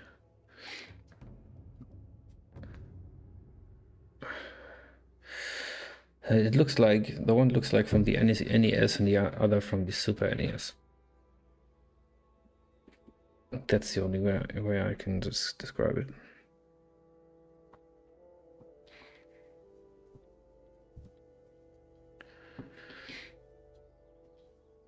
Yeah, the color with this nighttime looks nice. Yeah, looks pretty good.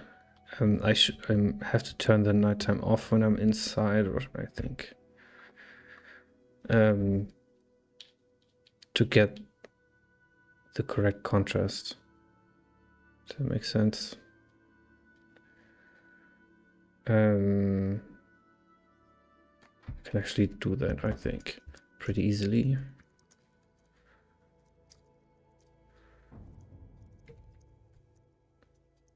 So if the hero layer is 2,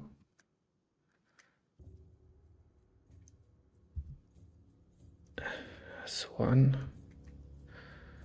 I think 0.5 is day.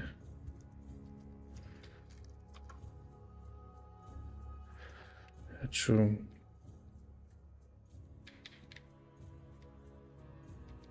Yeah, that's pretty cool. So this is normal daytime, and this is night. Should be obvious with the menu. Yeah.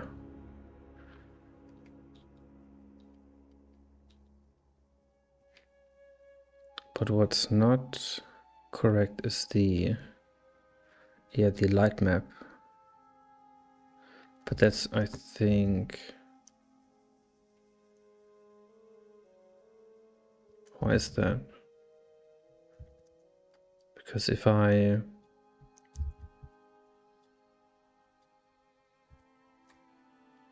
start a day and say a day only lasts 20 turns instead of, let's make it 40.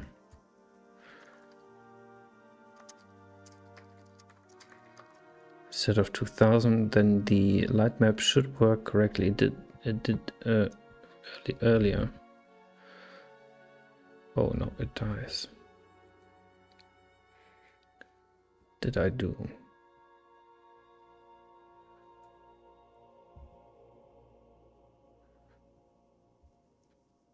At some point it snaps.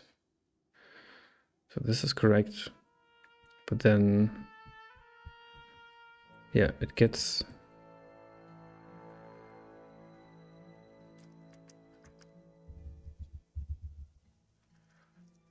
skipping turns right now.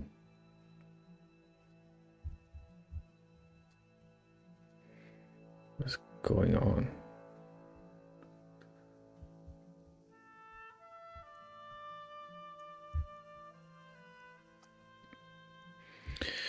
What is going on?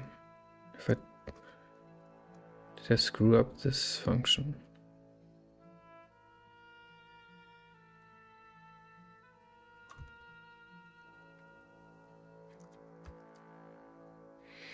Nope.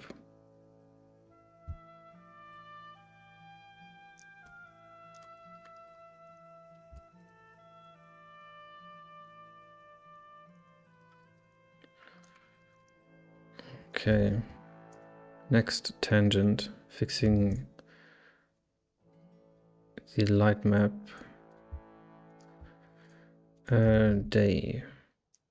Daylight value.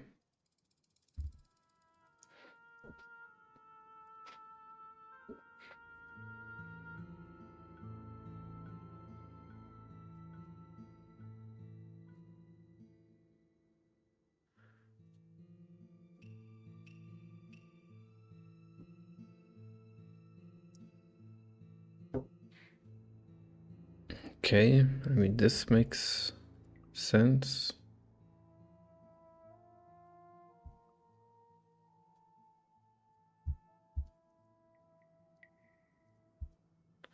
But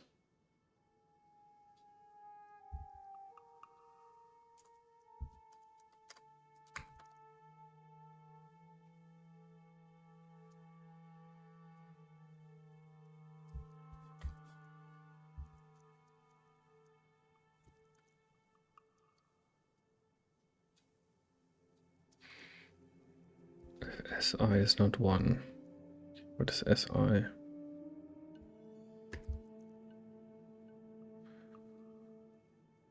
Site.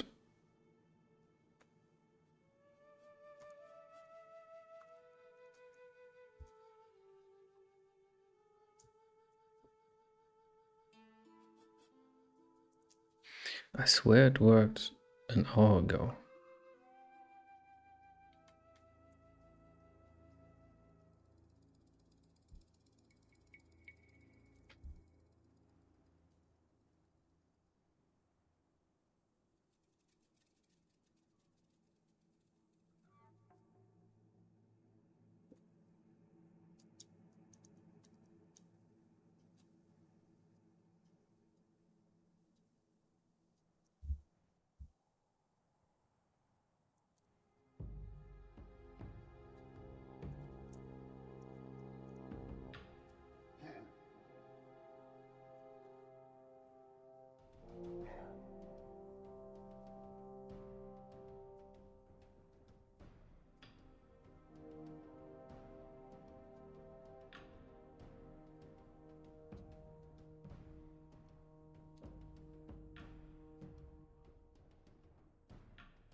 So 0.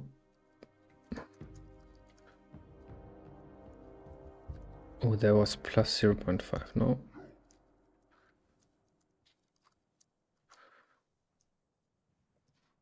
That's what it was. Oh, yes. Okay, so this is the correct thing. Okay, it gets dark super fast. And then it gets lighter again. Okay, I did screw up the function. Just didn't trust the revision.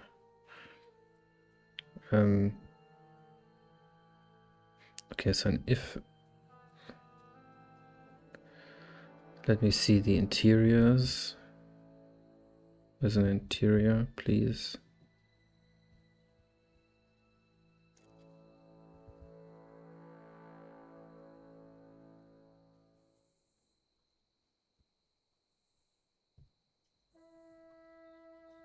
Yeah.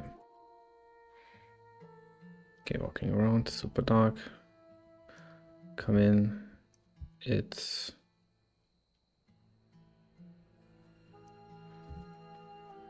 oh god.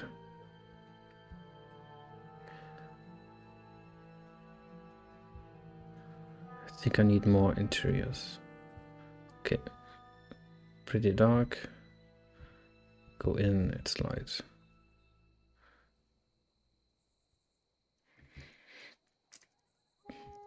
Okay.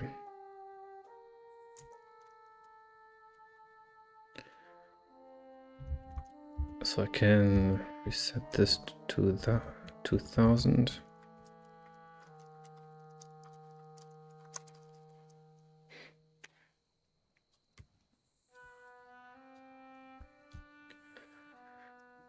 And then I would say that Panther works.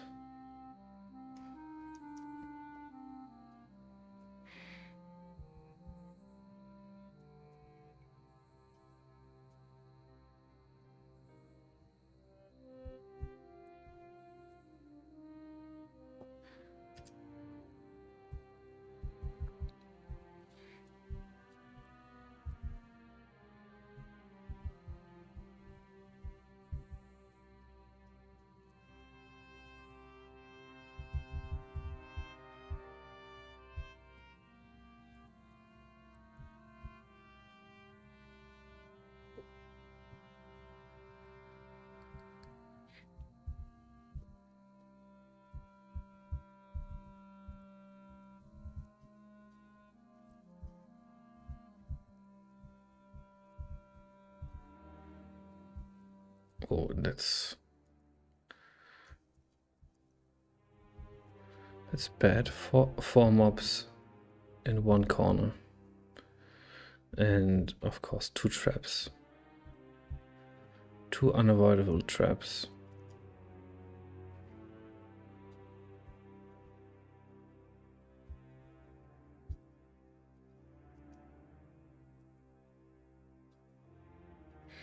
I've also been thinking about these spawn plateaus.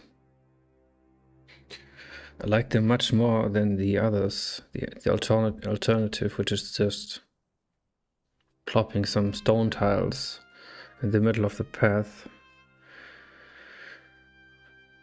But they also restrict how many paths I can have. Oh, I played the game the other day for probably a little over an hour. My partner had a quick go to use an Xbox controller and all fine.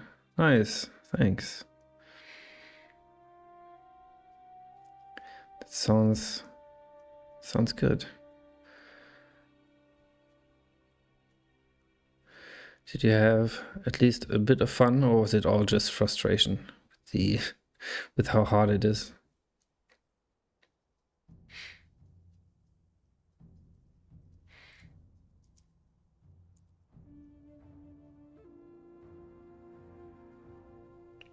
But I must say, I get kind of in a zone when I play the game. So it's fun. It's not Dark Souls hard, so it was fun. Okay. That's true, it could be harder.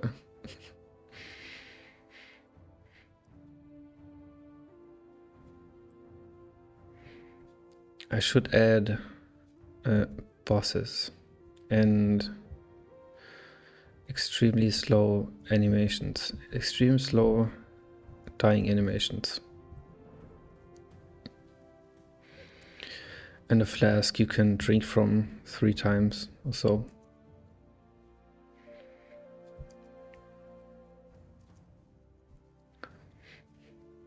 That sounds like a good idea. Just kidding.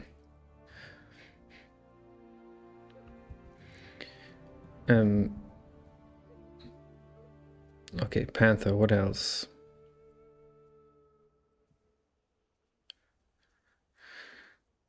What did I write down? At nighttime enemies. Okay, have that.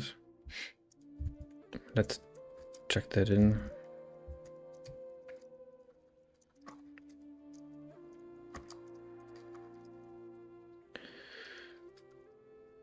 Singular for now.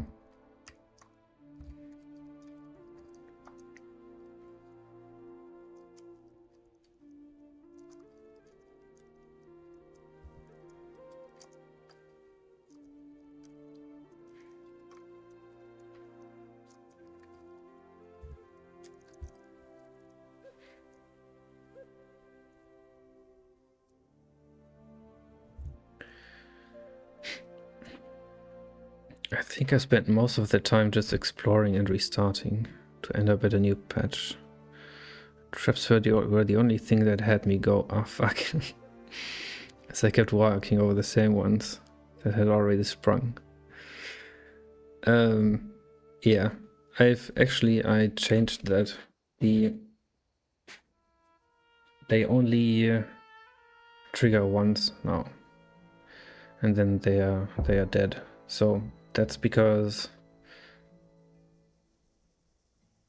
I had a situation that was just basically a death sentence. If you had to get something and then get back out, then yeah.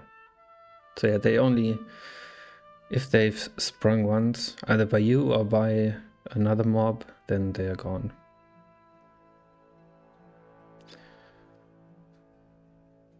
Yeah, that was a bit brutal otherwise. But yeah. Also, today I went over the sounds and the volume balancing, and I thought, well, the traps are a bit loud, but I left them there on purpose, so you get a bit startled. Just so the player walks a bit more careful, just doesn't run through the game. So that's a good reason, I think. You could add some legend or something to indicate what is what. I kept forgetting what S was. Is this one for snake and one for another, I think. Yeah. That's true. I could just pick enemies that have different letters, but that's pretty hard. Because I had like 5 starting with S when I switched to the letters. But yeah, I'm not sure how I'll solve that. But using different letters would of course be the most obvious one. And the other S is a scorpion, I think, right now. But yeah, I think I'll just use different letters. And I'm not sure if it was in your version, but when you kill an enemy, you get a message and it tells you what the letter stands for. So it says snake died or serpent died. So you can find out that way. And I've been thinking for a long time about a legend mode where you press a button and annotations appear or something.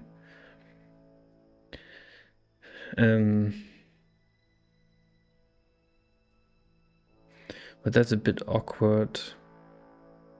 I mean, there surely will be one if there's more stuff in the game that warrants it. If the game gets more complicated, then I'll for sure put that as a quasi handbook in the game. But until then, I don't think I'll make a half and half solution. Yeah, get your Scorpion, that's it. Yeah, it shows on the top left. I was just thinking of a sub menu you can go to at any point. Yeah. Yeah, so the not sure what I called it. The codex or something of the monsters that's coming. Once there are enough and they are different enough. So that's always been on my mind.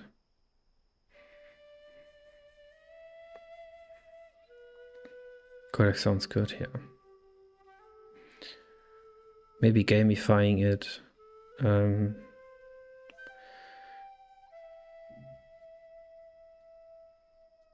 That word just reminds me of Warlock 40k Codex Astartes.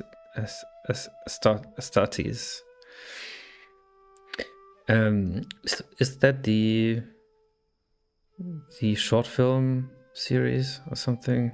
Or is that... It rings some bells, at least. I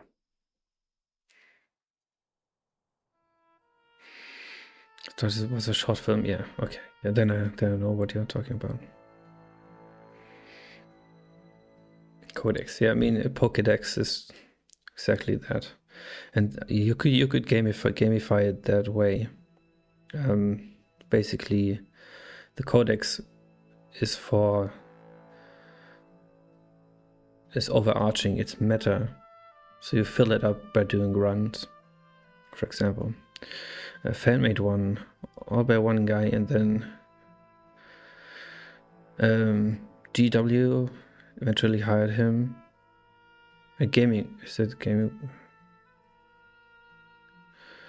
she hired him a month after. Took the guy 10 years.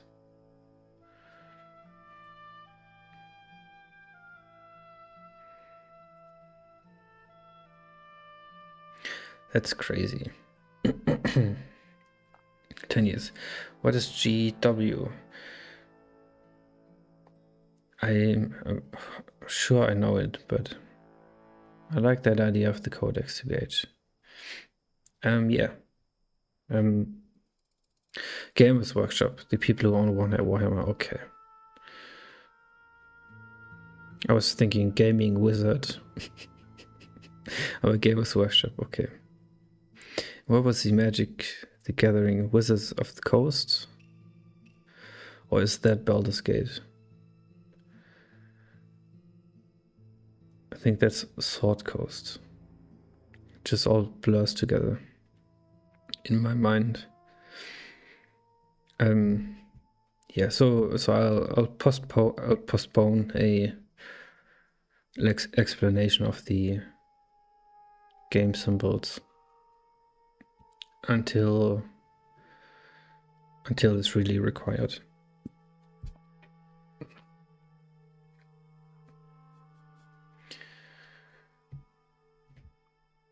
Did I commit it? Yeah.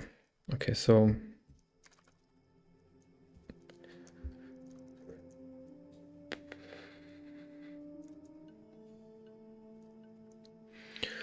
what I have is... Right, there we are. Okay, have that.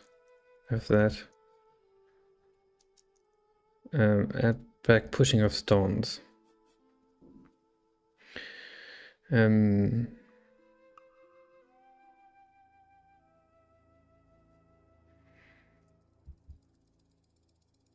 me see.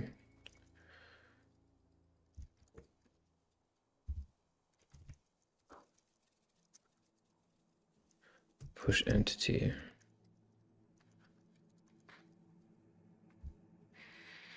And I think I killed the pull entity. And that is entity.c.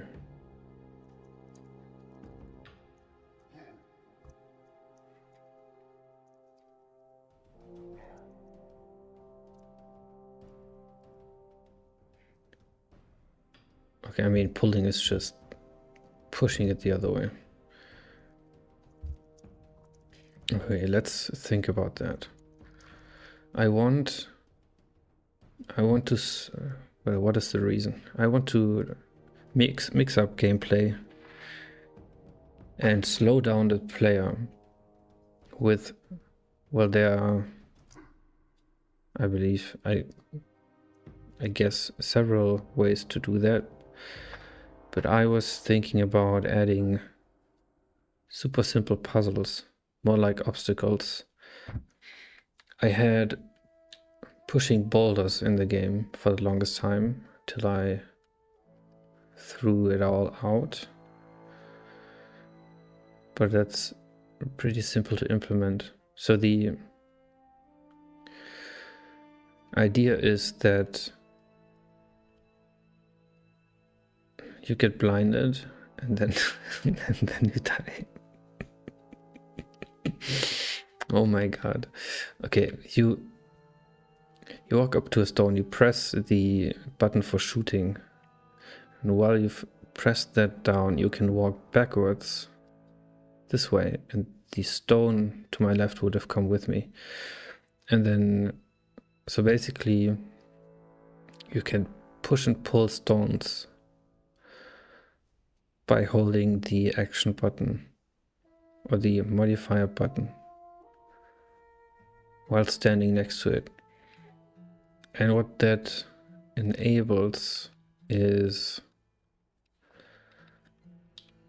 I mean, simple puzzles like this, where the path is blocked and you have to push a stone away. And or you could have things like what exactly? Well, here's it's difficult. But let's say it like this. Let's say there are evil monsters here and you're running this way, and then you can push this thing into the path and get away.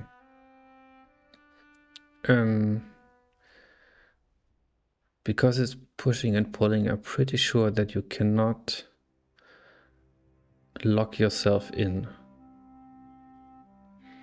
I'm 90% certain that the player can't lock themselves into a corner, and even then they could just reset in the worst case.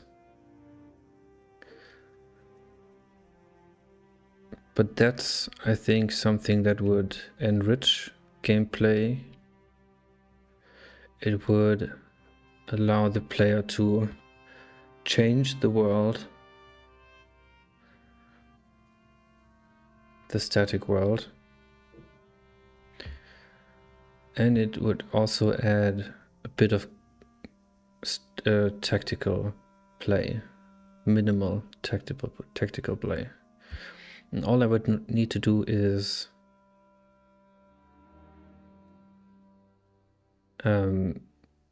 implement the pushing and pulling.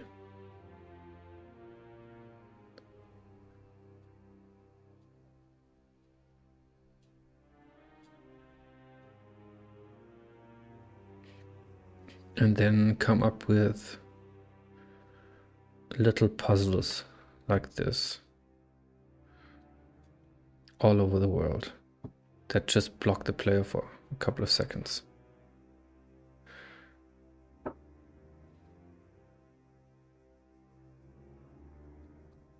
Think of it like the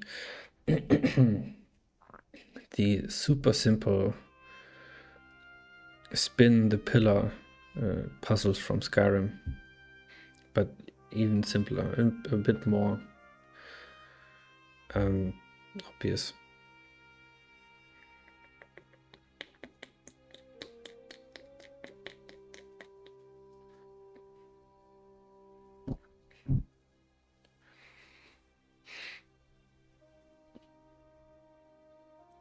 I could then, of course, make it so that if you pull a stone, for example, I could reveal an item under it and make it even more interesting. Or to take that to an extreme, I could reveal a staircase. But that's also bad because then everybody starts turning around every single stone.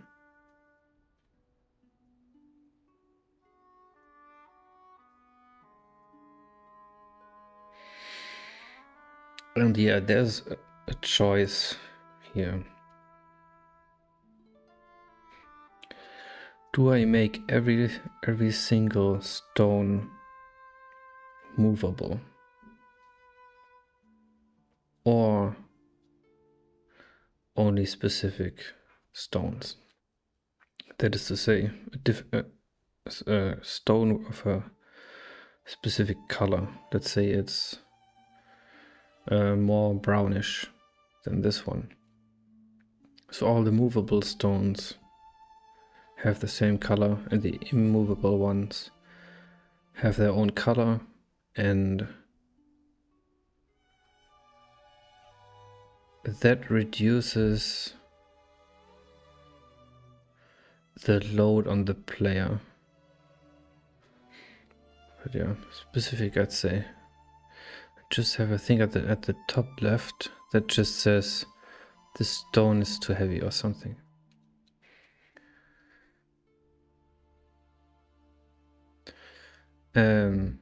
Yeah, I could do that. Or I could, yeah, that's true. I have to make it clear that some stones are pushable and others are not. That's a good point. I have to explain the push action as well, because that's not intuitive. Except if I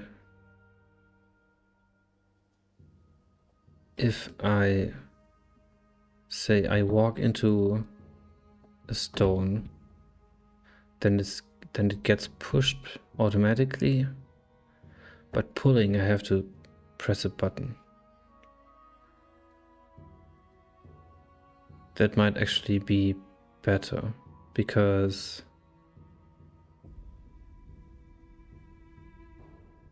that's much easier to find.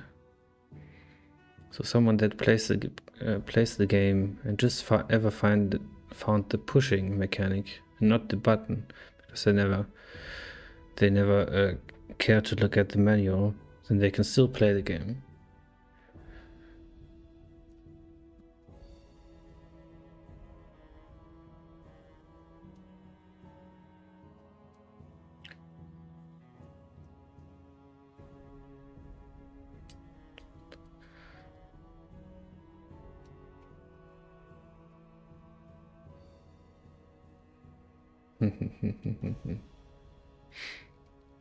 The stone is too heavy.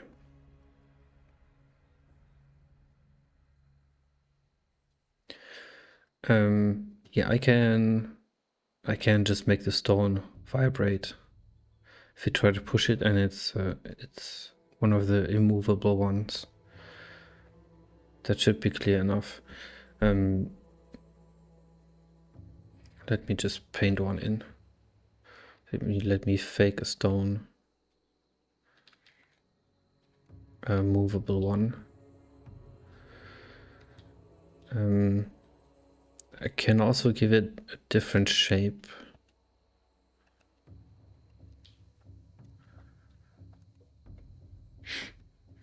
I think that's not clear enough. I think it's like you said, you don't want players spamming stones all over the place. Yeah. Vibrating stone sounds good. I think other games do the same thing. Yeah.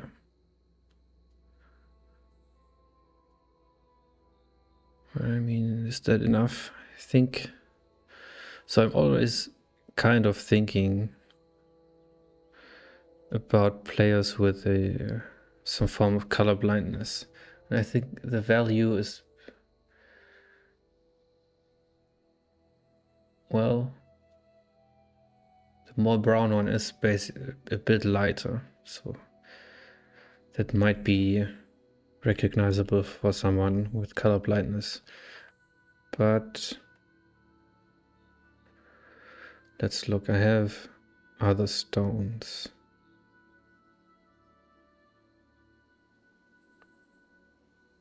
So I mean, I have the complete stone, but that's not good.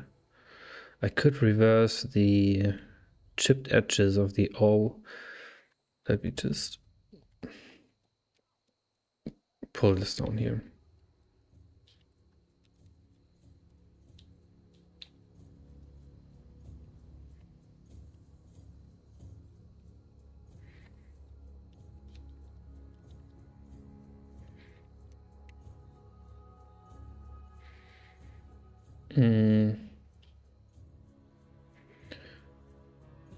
That just looks confusing.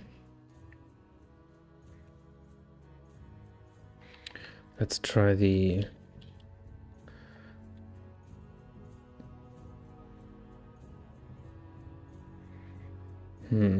Also don't like that. No, it was better this way. Yeah.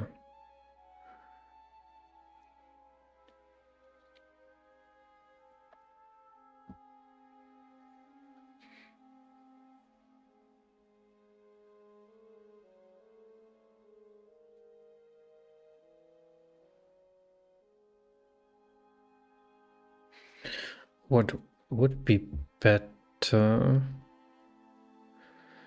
is if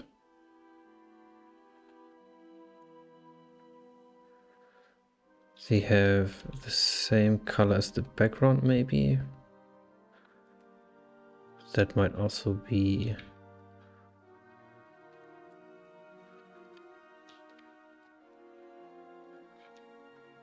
And this one would be just a normal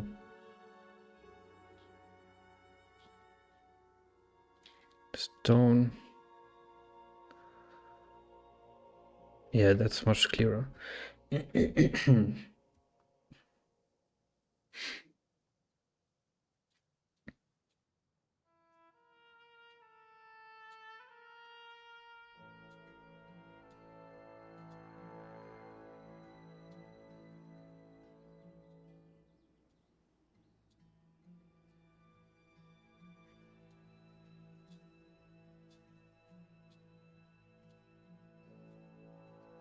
Yeah, just think it as a stone with moss on top.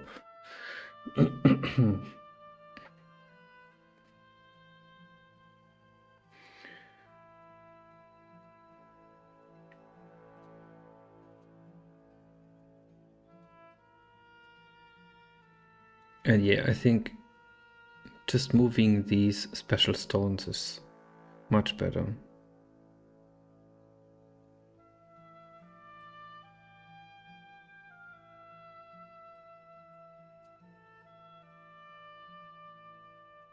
Because then you have an object to play with and constraints around, but you don't have 10 objects to play with and no constraints.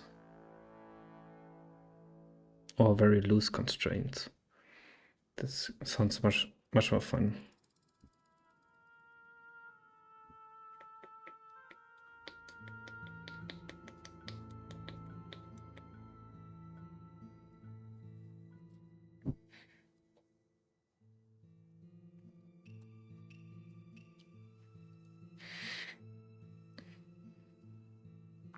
Okay, that means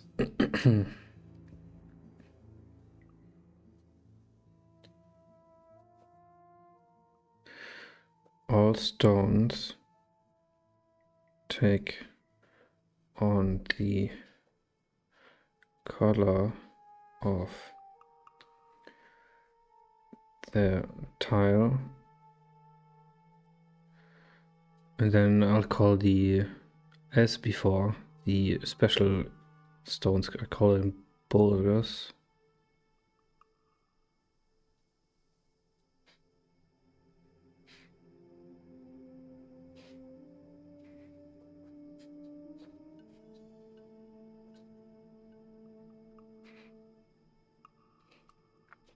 So yeah, let's test the first one.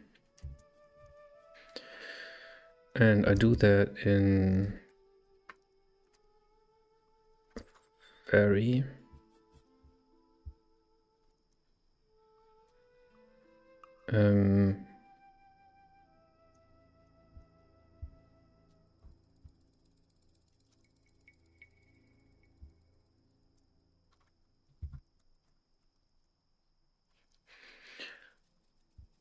Okay, if it's a stone, I want the tile.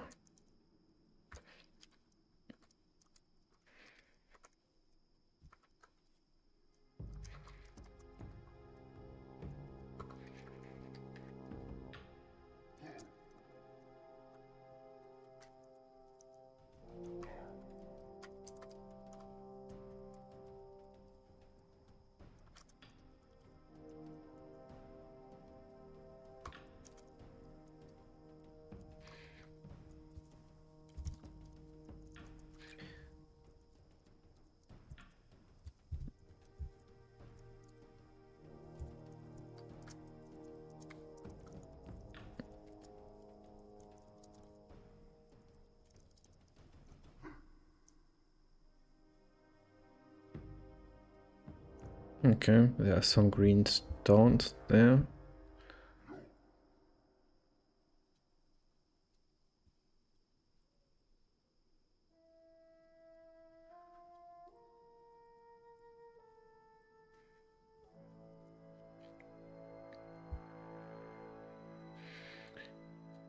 And some others.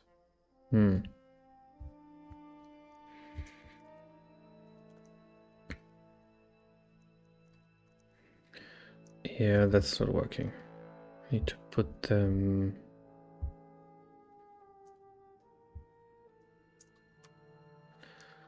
Well,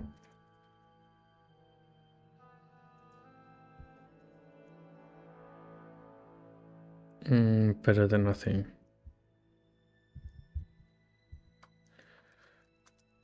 Let's look at the other regions.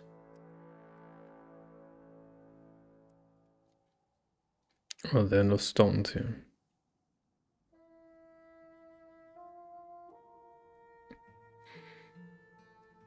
Okay.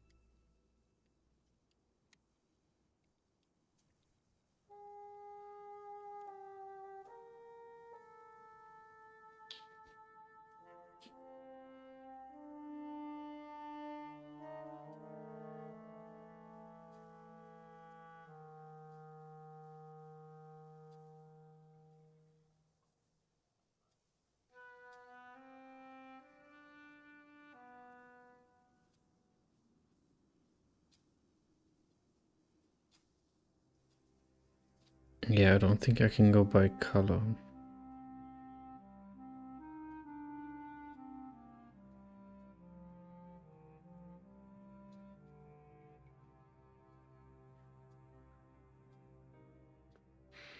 It's not good enough.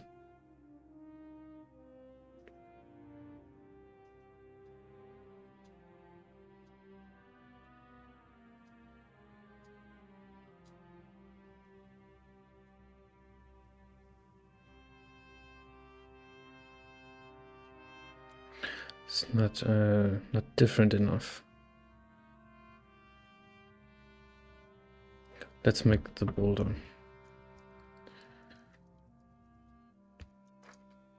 Stone. Boulder.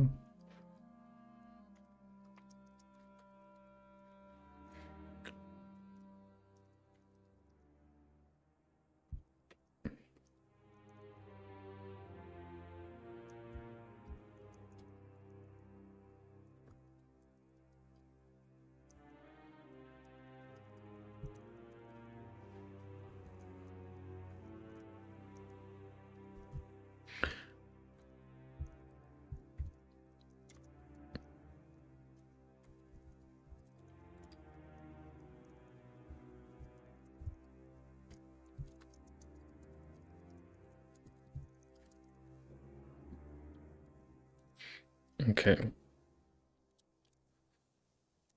Where is prop boulder? I mean, I can't push it yet, but yeah, this is just with 3 different colored stones. There's no telling which one is pushable.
Maybe the other way around, but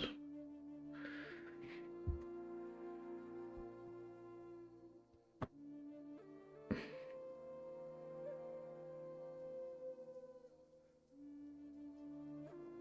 don't think it'll look good if all the stones are these closed loops. Closed loop rectangles. But I'm not sure.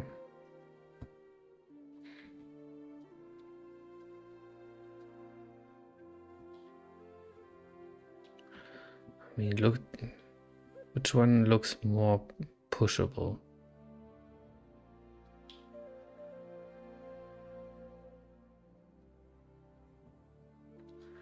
The rounded one. So maybe if I can just change this.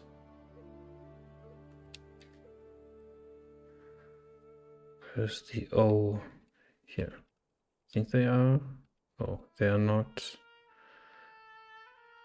The O, they're this one. And then like this rounded.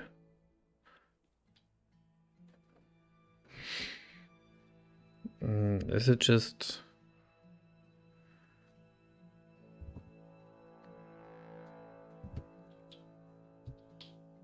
Is it just me being used to them being the other way around that this looks weird, or...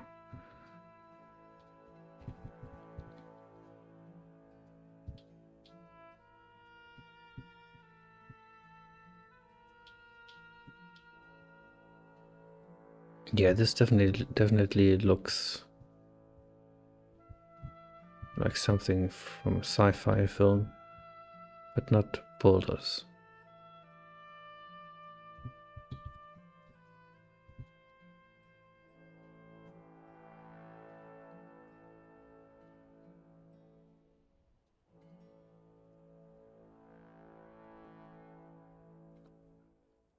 Okay, let's try something different. Let's try filling it.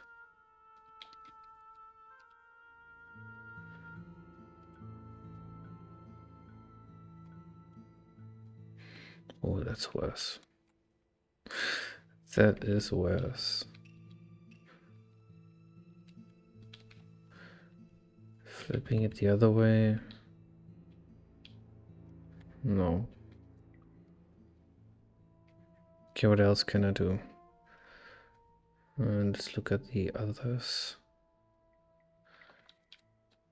I can bring it down one. Oh, that's good. That's very good. Okay, problem solved. I'll just shrink them.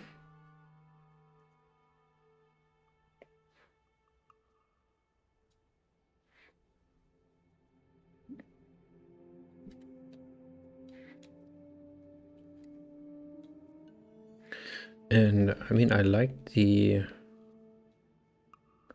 green stones.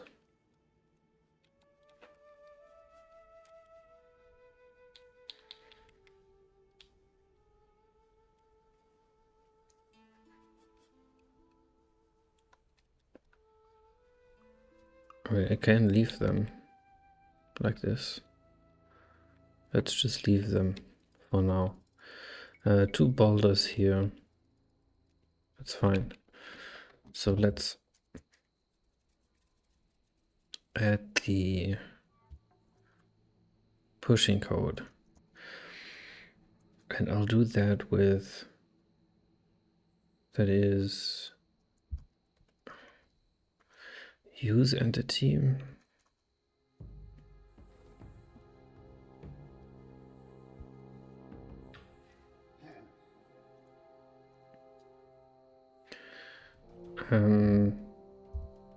Prop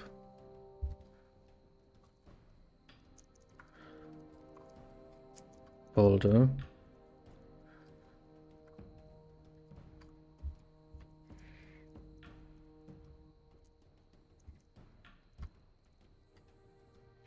And then just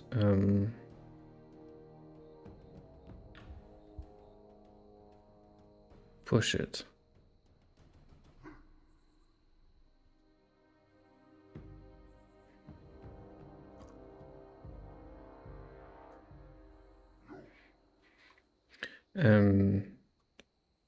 I need the direction, so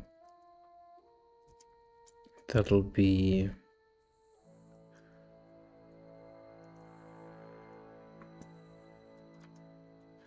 from the hero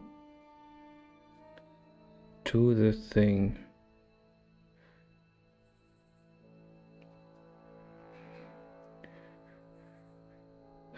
Vectors. So I need to subtract position of the thing from the position of the hero. Is that true? No, position of... it's been a while since I did vector stuff, but it is...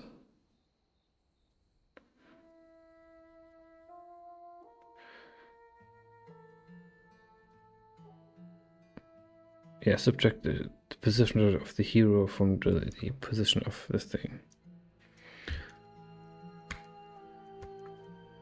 That is... oh, and I have to... I mean, it should be always be just 1.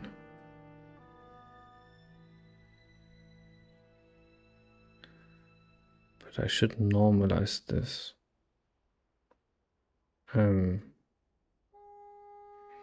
Anyways, hero position, thing position. What is this game? No. Entity. Oh, come on.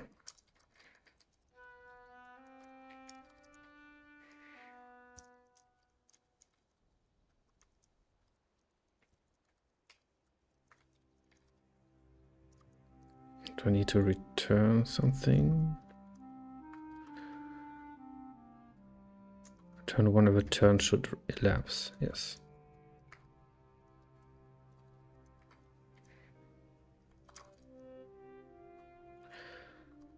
If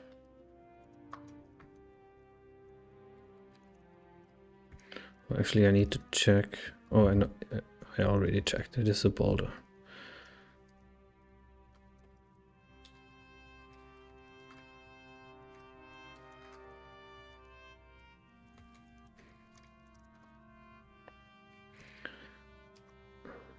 Okay.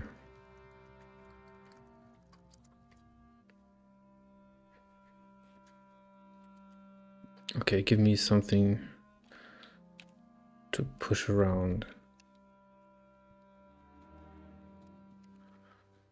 Would have been too easy, huh?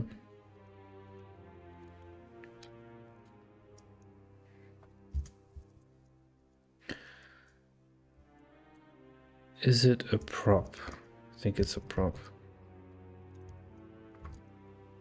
Yep, it's a prop.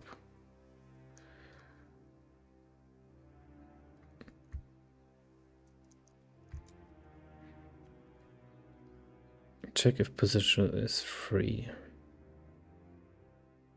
Push object. Is it the other way around? Yes, it is.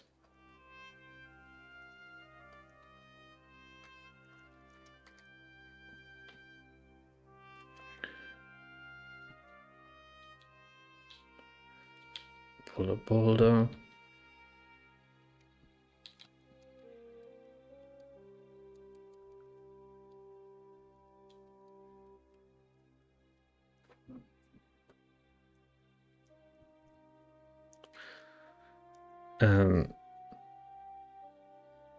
Subtract the hero position from the thing position. That is this. That gives me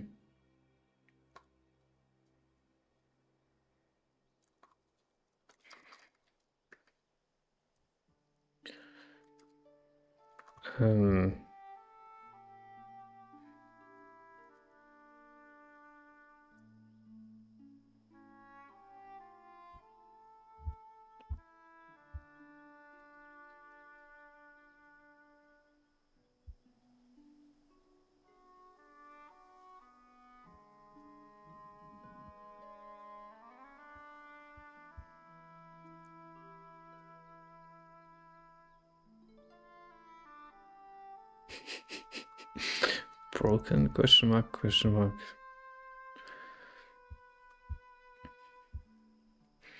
Looks like it is. Okay, let's make this simpler.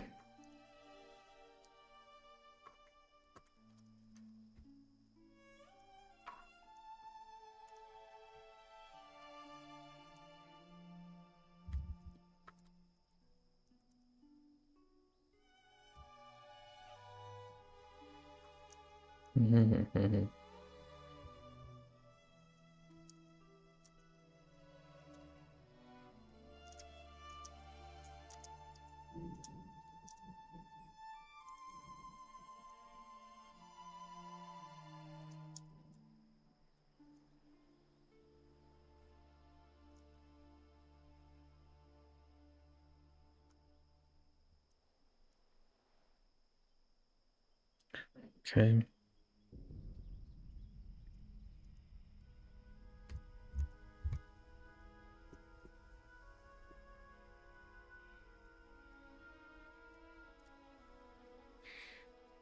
So it it gets the new position It sees if there's a path for the object to be pushed into. And if it's not a different elevation level, then it just moves it. What?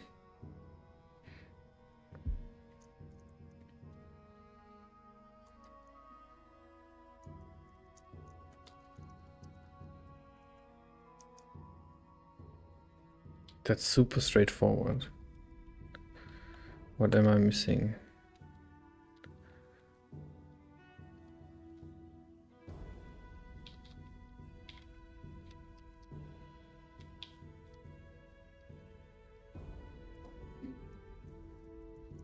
Okay, I think the use code is not called.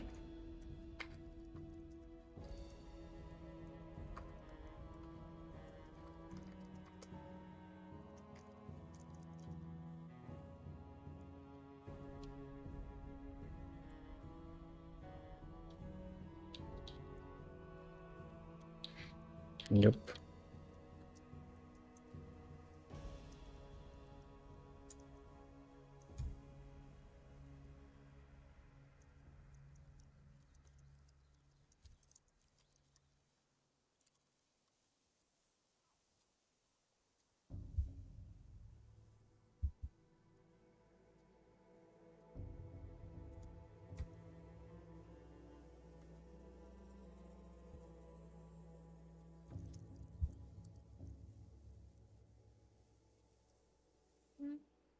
Hmm. Okay, calls interact. And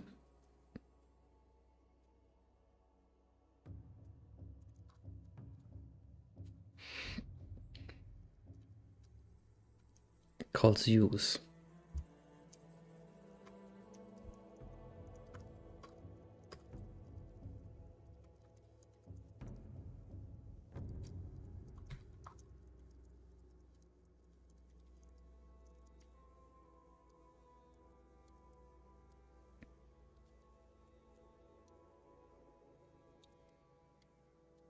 Okay, that gets called. Interact gets called.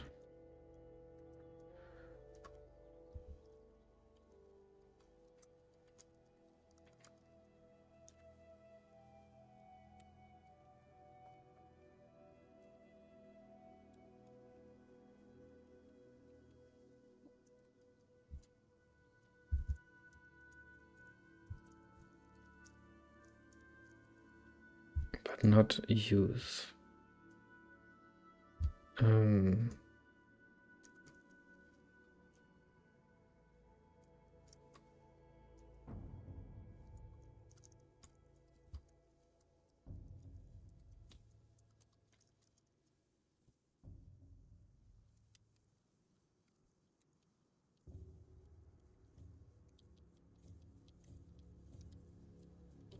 Okay, that works.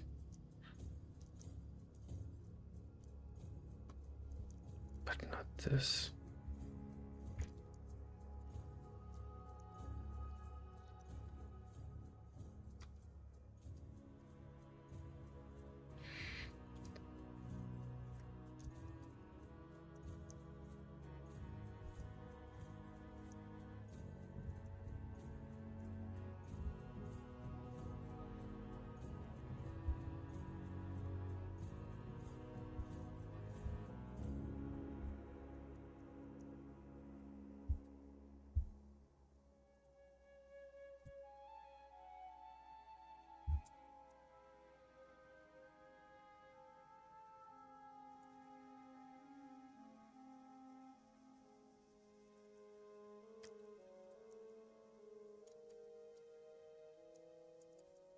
What?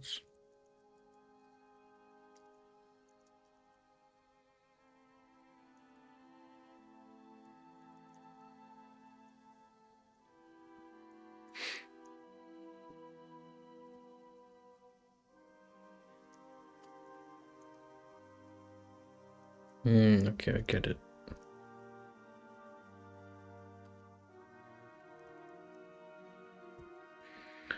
That's stupid, but yeah.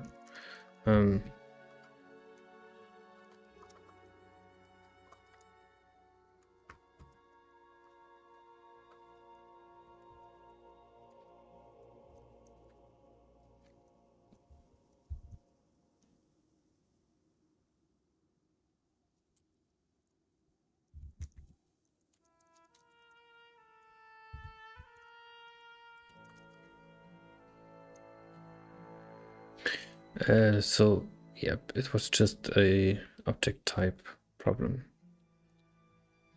The props were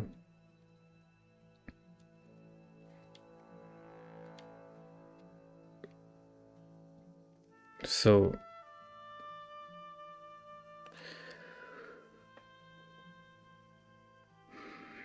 how do I explain this? The objects that were checked in the use function were all of type prop, but there's a subtype. Prop has subtypes,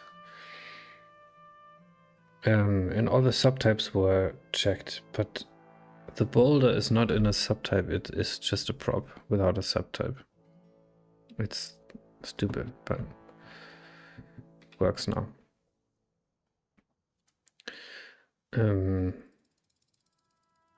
Okay, pushing I can do, but pulling, that's a bit different.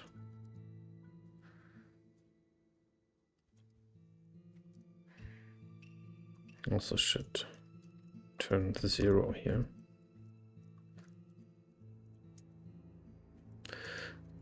Pulling is not a use action, but a hero action.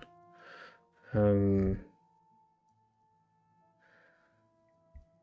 it's not acting on an entity, but comes from the player input.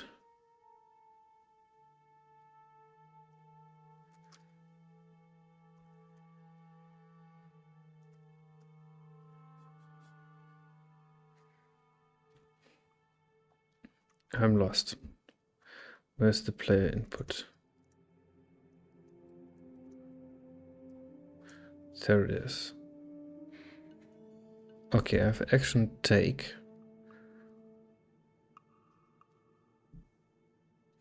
So when I say if the square button is on,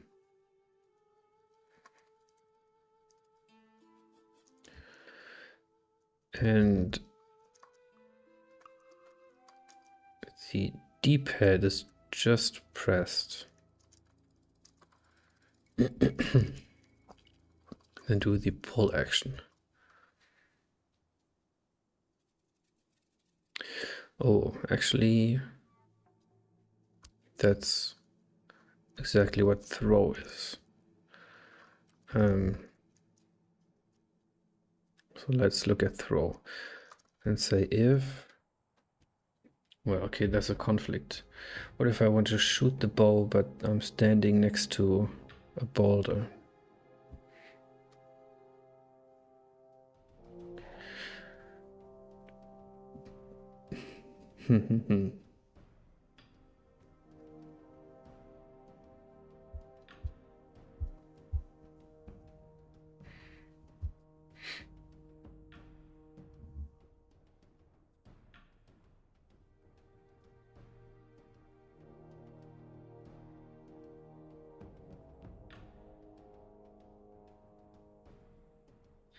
It's the same input.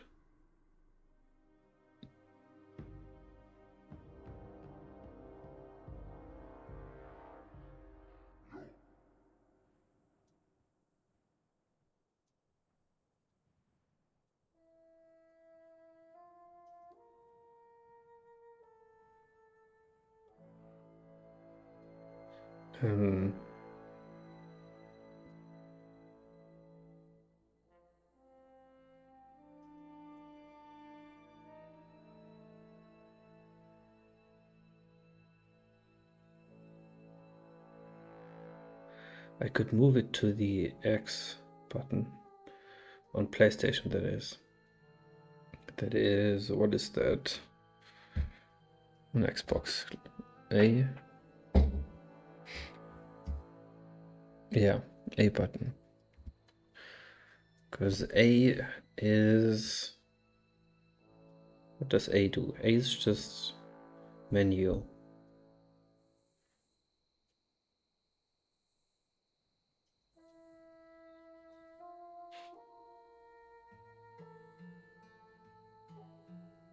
That's a good idea, I think.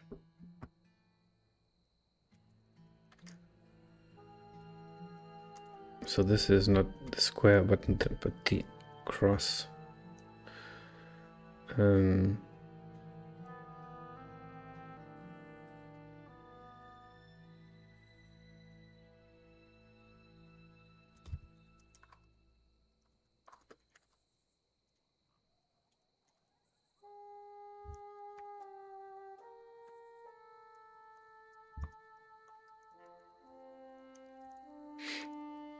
Okay.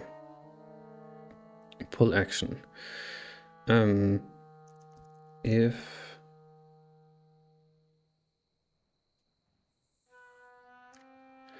so, I have a pull action.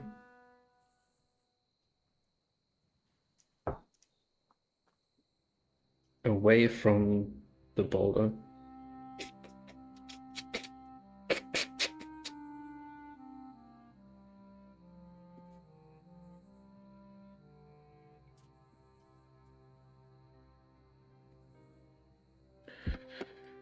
There's a hero, there's a boulder.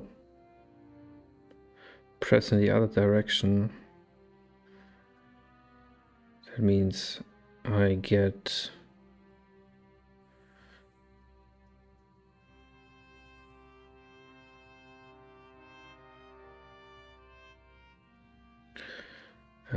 gonna head off to bed, got a long drive to the office tomorrow. So up early. Good one, bud. No doubt have the ward on tomorrow to catch up. Yeah, I'm not that long on either today. I'll pack this up and then, but yeah. Thanks. Have a good night and thanks for stopping by and for playing the game. And yeah, I'll be back tomorrow. I'll be live tomorrow. So yeah, have a good night.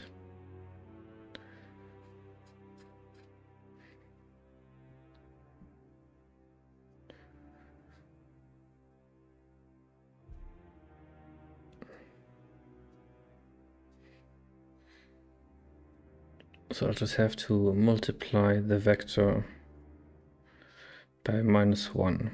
Is that right? That flips the direction. Yeah, so take the input vector, which is di, so I get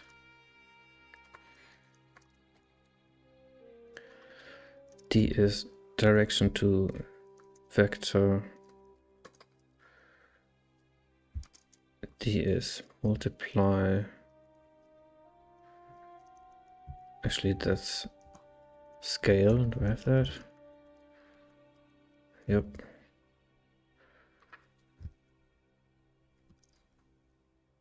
-1. Then I need a position. The position of the boulder, that is hero position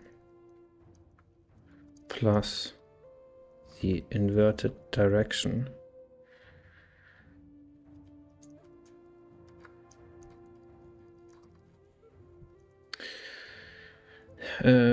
Yeah, let's pull this out into another function.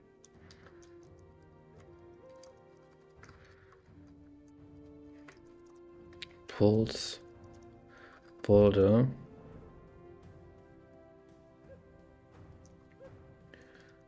next to hero direction di.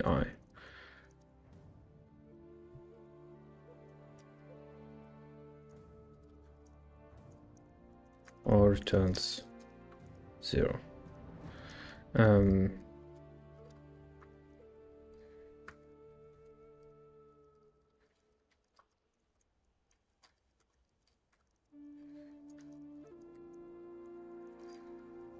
Okay, is that okay? Yeah.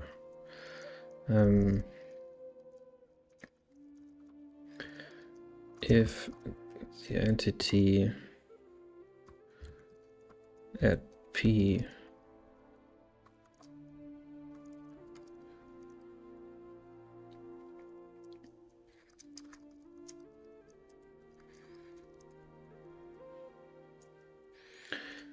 actually that don't need that. Take the hero layer. If it's 0 or if it's not a boulder, return 0.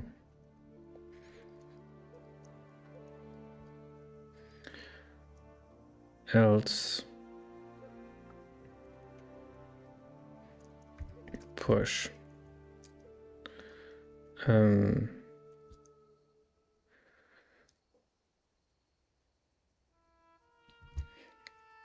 Oh, actually, that's not that easy. I have to walk the hero as well.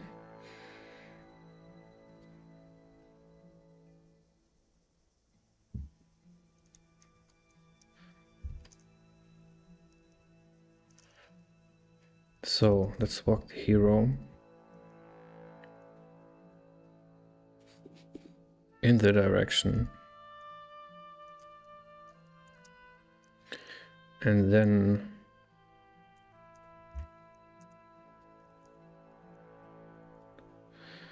I can just move the boulder because I know there's nothing there because I moved the hero out of the way.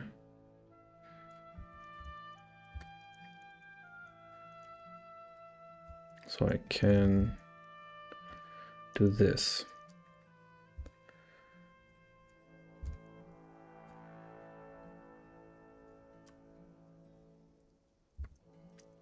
That works as well.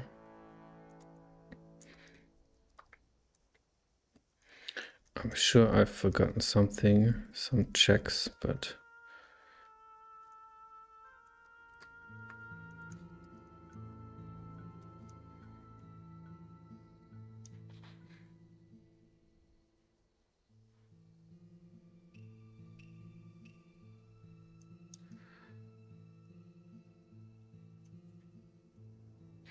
so flip the direction. Oh, that's actually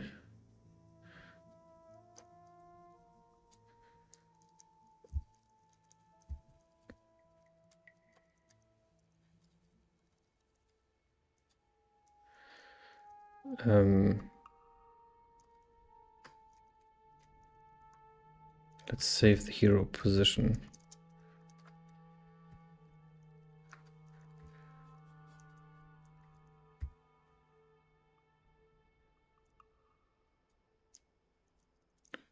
Yeah, screw it.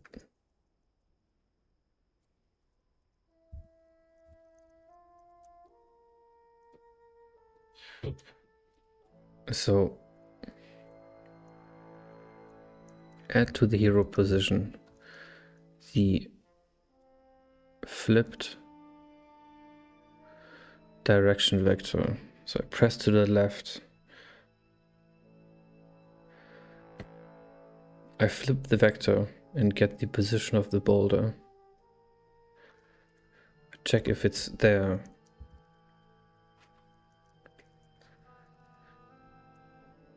Then I walk the hero in the unflipped direction. And then I move the boulder to the hero position, to the old hero position.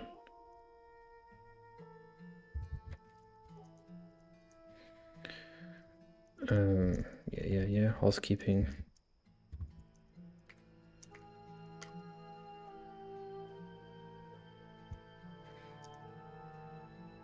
That makes sense.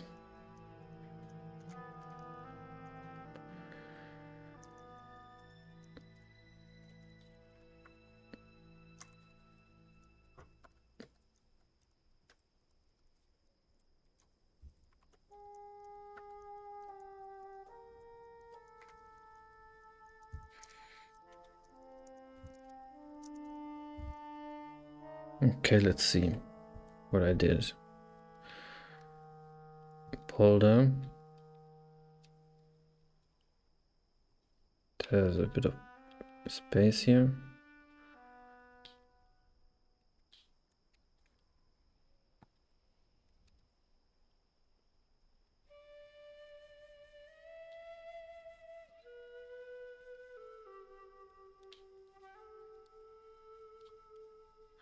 Didn't I say I'd used the X button?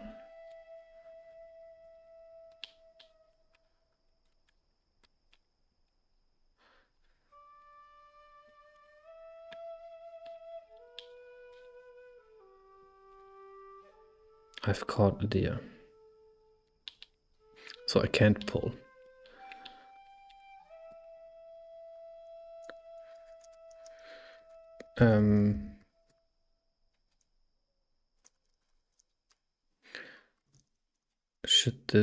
Should I move this up? Yeah, probably.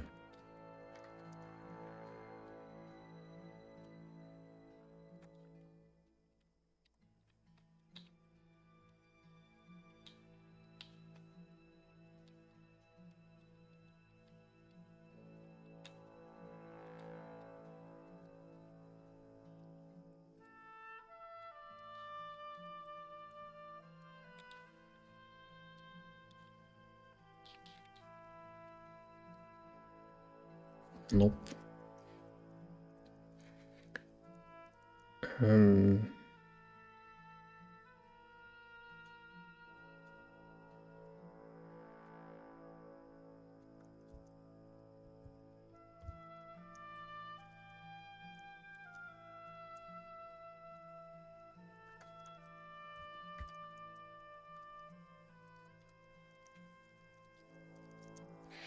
See if it's called.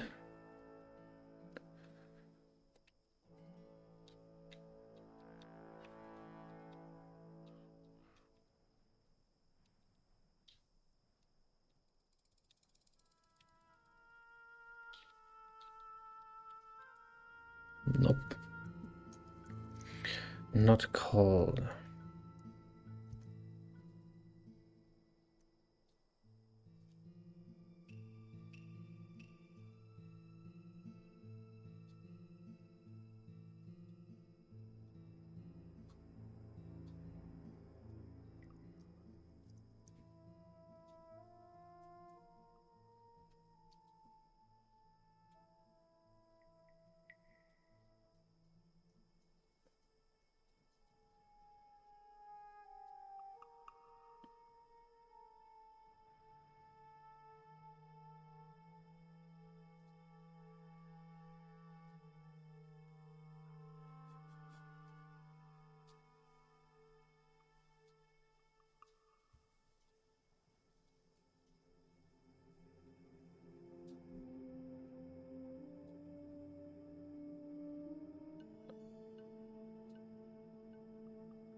Why doesn't it like me pressing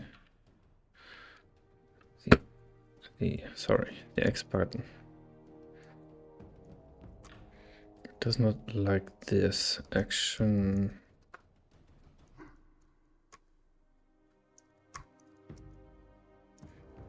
Let's put it right here.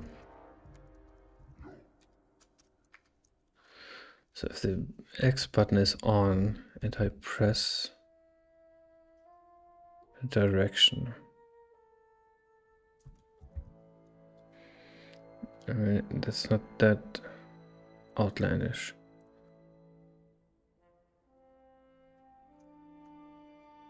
And that, does that get captured?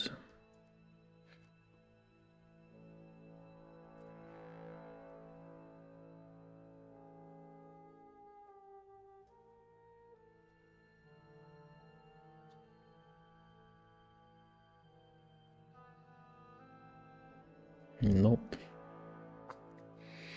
Oh, use the ground. Am I... What?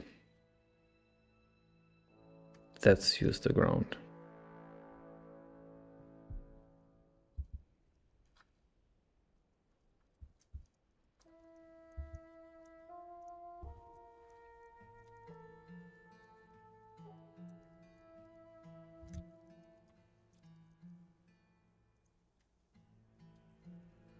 Oh, why am I putting -1 here?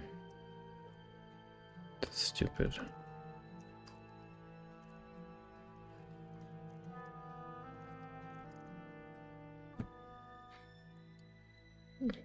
That could be one reason.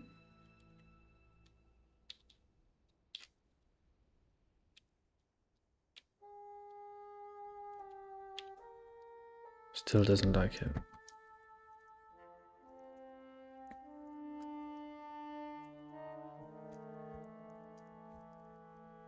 Let's move this all the way up.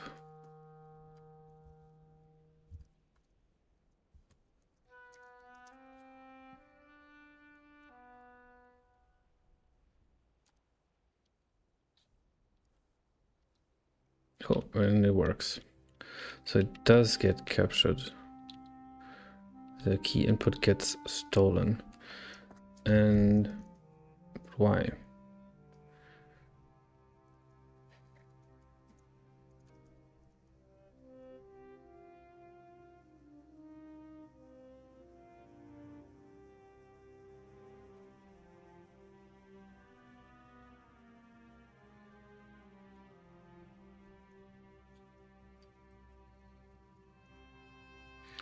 Just on, repeats, just on.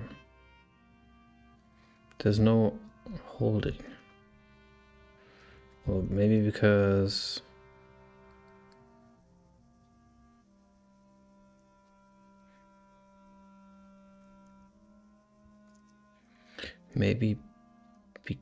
just on also means on.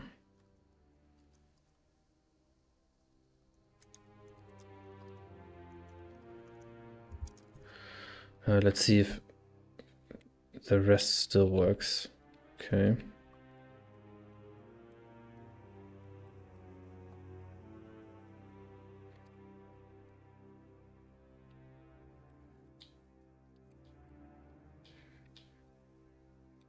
Okay, I can still do all the other stuff. If I'm holding X, trying to move, I can't. That's okay.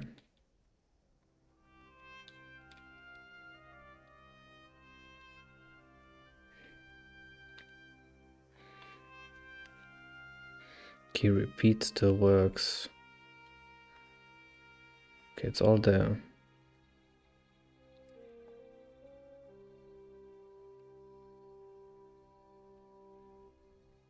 So yeah, I'd call that functional.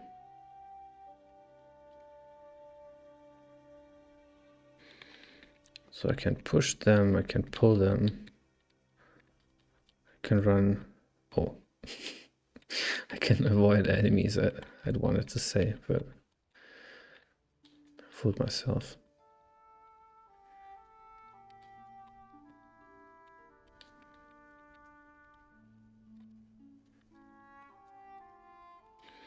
Okay, I think these are a good addition.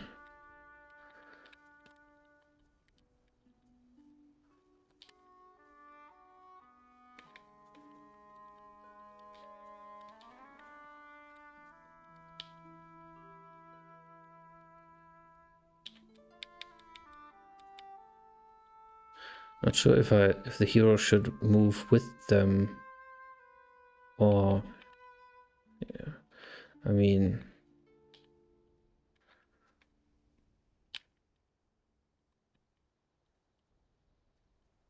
the hero should move with them, yeah.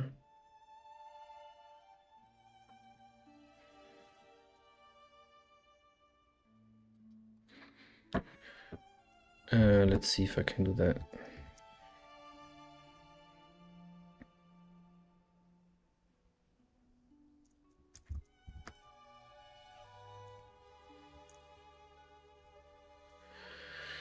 If I can do that easily.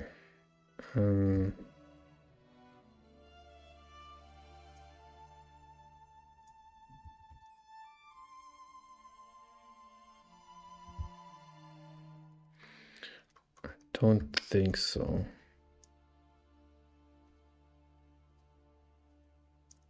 What was that?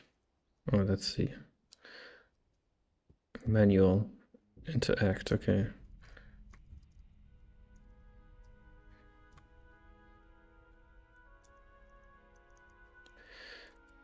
I could just walk the hero.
Something like this, maybe.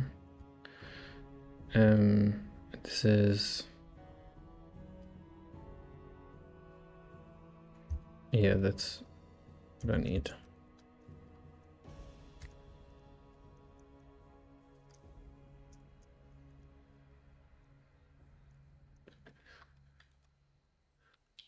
Let's see.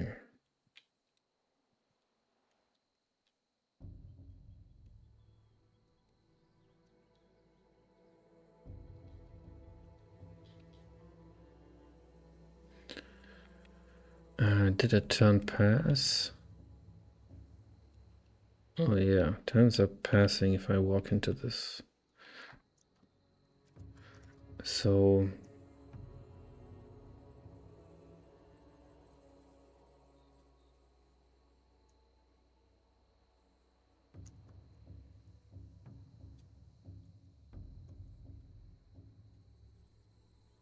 Okay, this isn't responsible. Because this would not have caused a turn.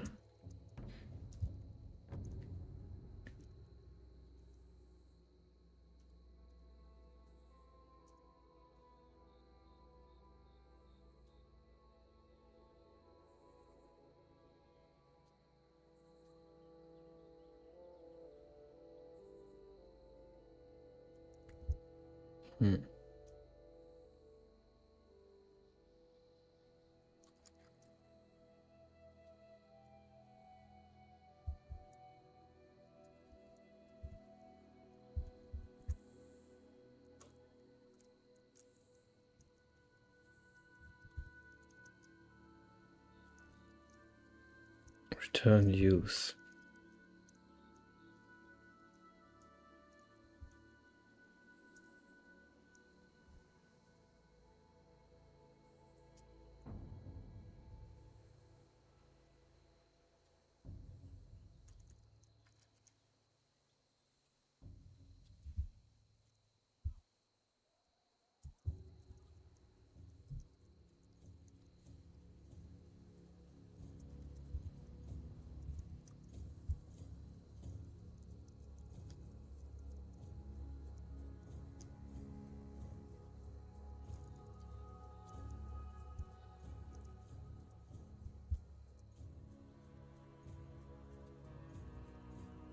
So this gets called. It tries to push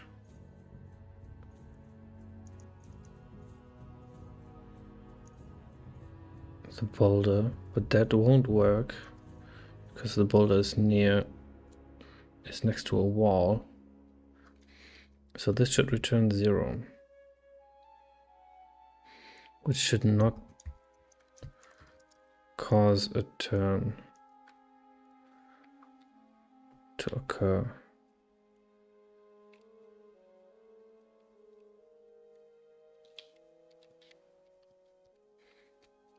Yeah, but there are turns if I push the boulder.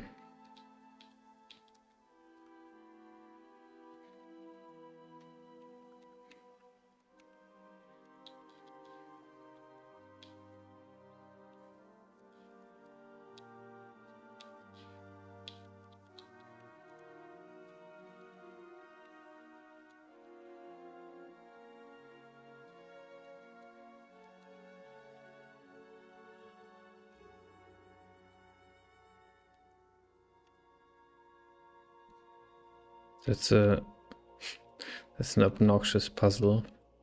Just place a boulder on the bridge.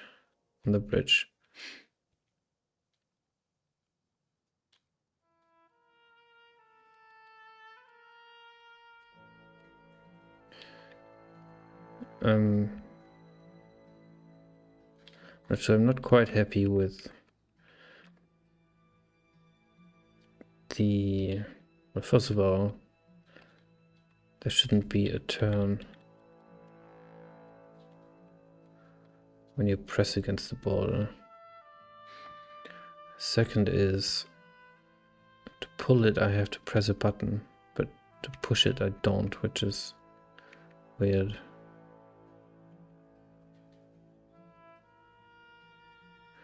That is to say, I can't have the button held down while either pulling or pushing it. I can only hold it down for pulling. If I hold it down and try to push, nothing happens. So that's not good. On the other hand,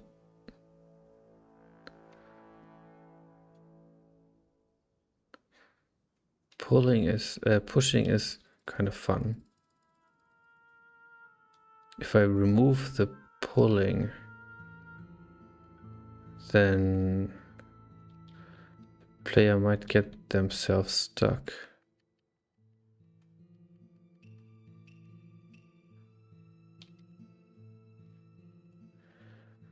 But maybe that's okay.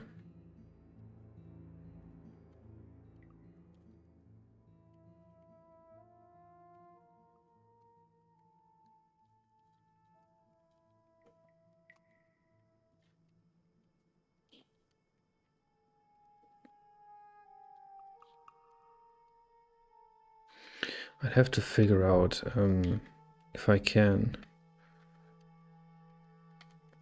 get away with just pushing.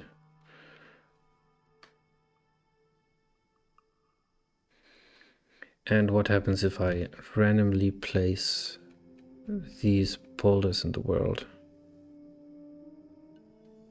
Let me actually do that.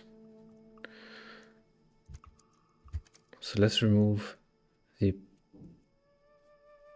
pull action.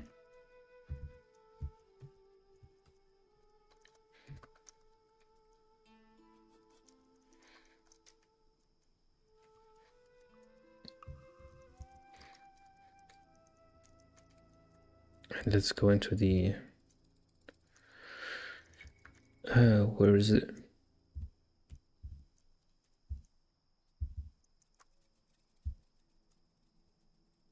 Spawn. Pick entity. Okay, that's such a bad name. Here. So let's say if on a roll from 0, from 1 to, let's say 50, it is indeed 50, then place a boulder.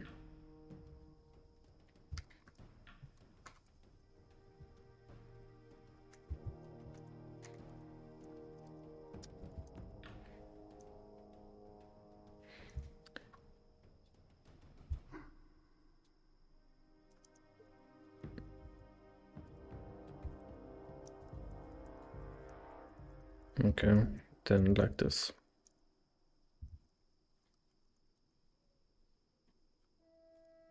Let's see what happens. Almost stepped into that one.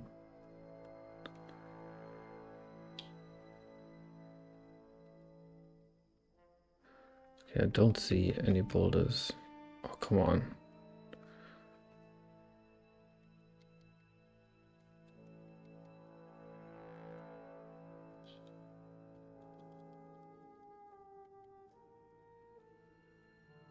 These traps are really...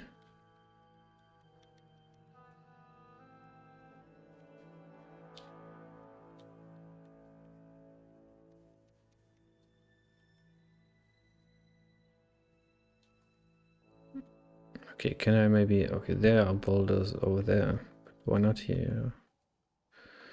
Why not here?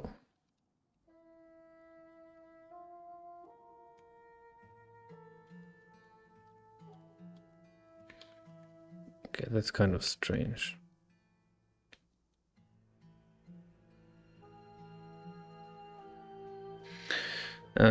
Yeah. Let me...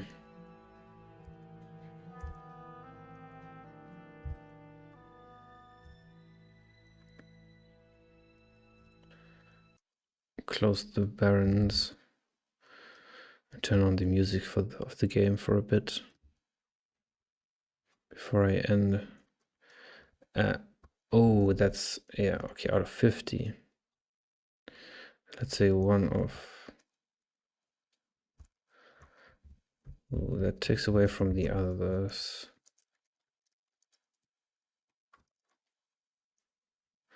Anyway. Okay, there are some boulders.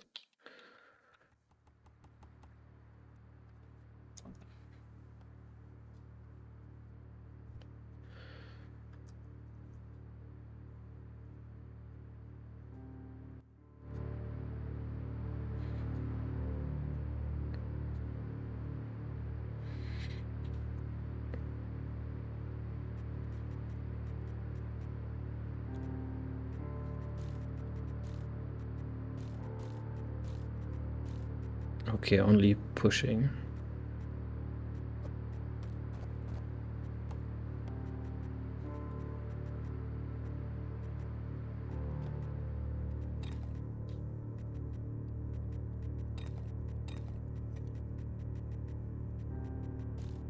No, I'm dead.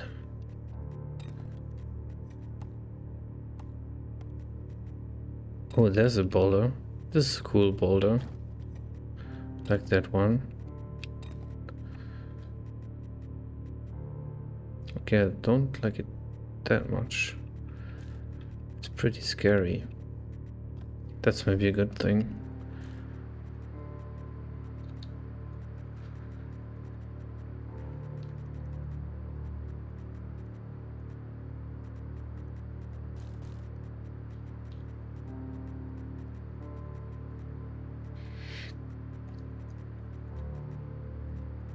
Okay, pretty empty. Oh, come on. Why are they always these small stretches, narrow stretches? Okay. Oh. Wow. That R character kind of scared me. Did not see him at all.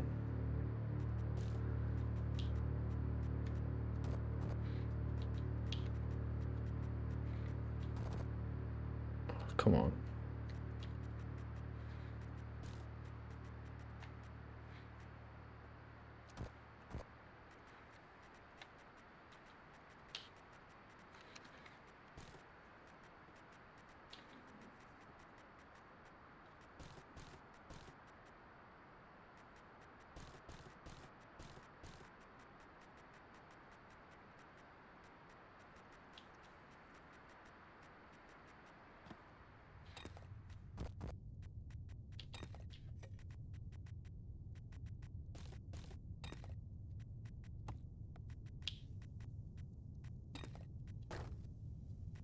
Come on. Nothing.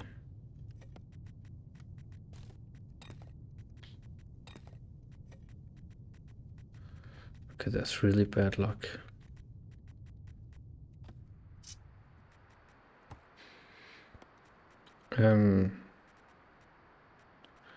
Have a knife and an arrow.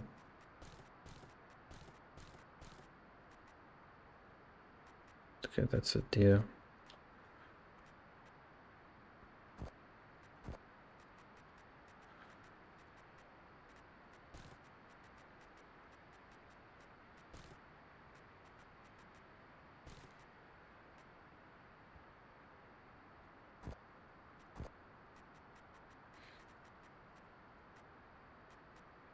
Okay, I was backtracking.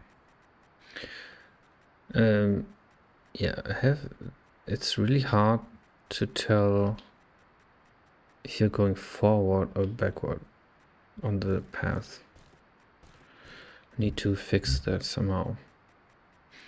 So there will be road signs, or more like, what are they called? Demarcation stones.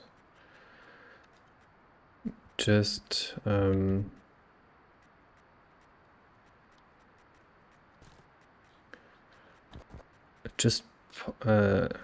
objects that tell you how far you're into the path. But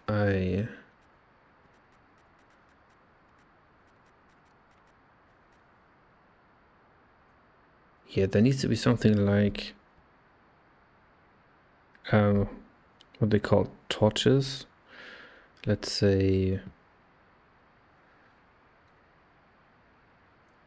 little shrines with a light.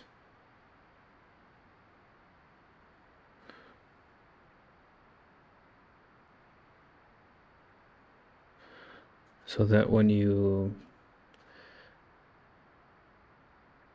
encounter them, they light up and they stay lit. So if you're backtracking, you'll eventually come across a light, and that's when you'll know that you've gone backwards. Does that make sense? Can I even do that? Of course, the player has to light them themselves.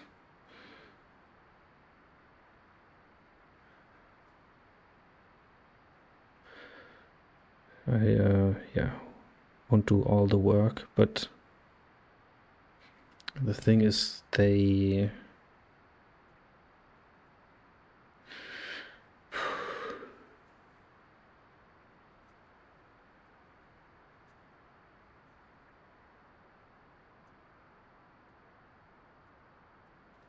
might get unloaded, so they will be I would have to have a separate data structure to keep track of them. Or I write I make two objects, one unlit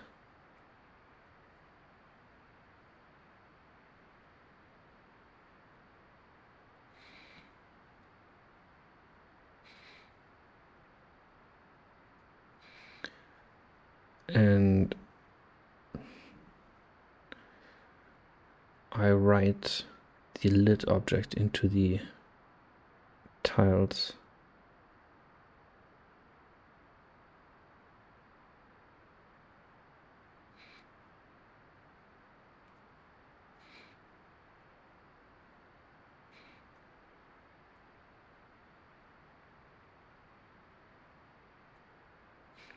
So that even if it gets unloaded, the lit version gets loaded back in.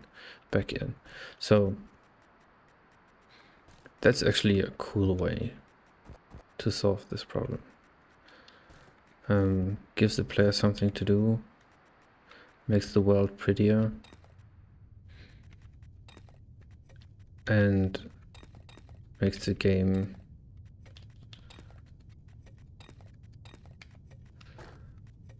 it removes friction. Because yeah, sure, finding the way and not backtracking is a skill, but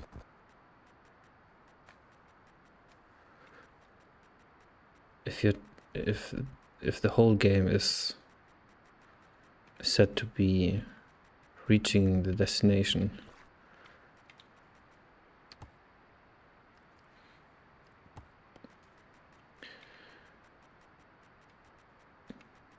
then it shouldn't be about figuring out if you're backtracking or whether you're lost. What is this? Am I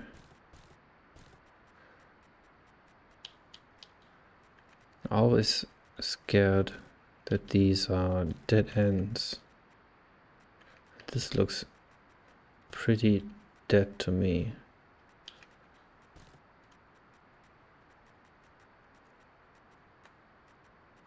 Hello?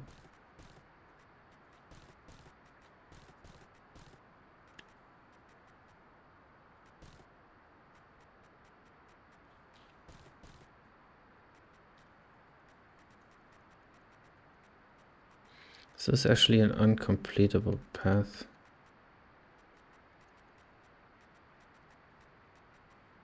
Okay, I'll have to jump out. Or was it just me?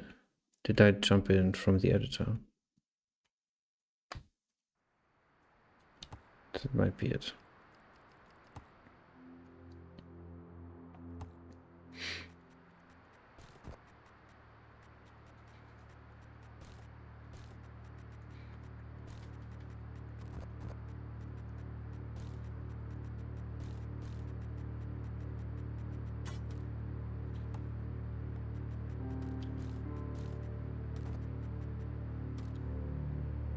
Great.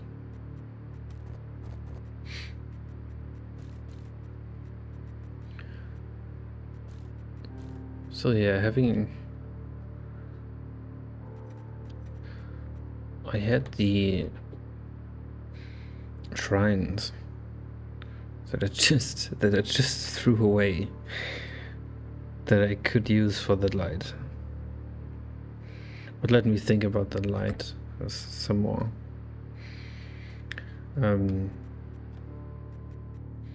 Yeah, I'm really trying not to get hasty with features. Oh, shield +1. Of all my time playing, I once found a +2 item. So they are really rare.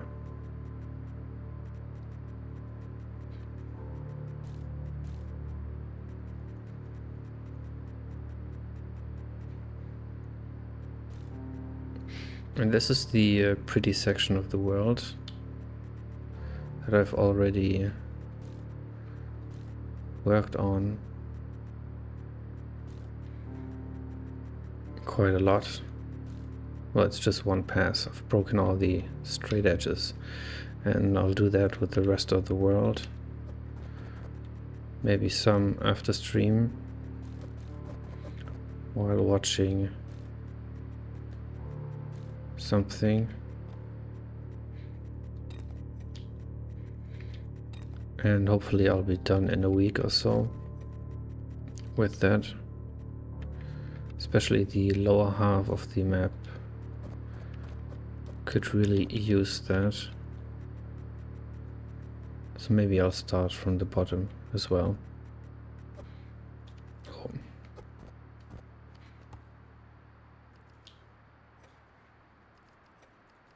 Don't need that.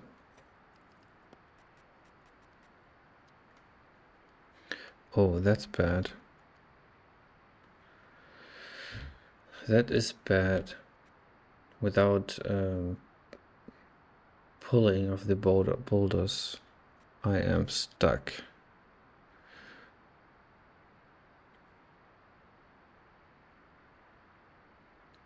So, yeah, I cannot...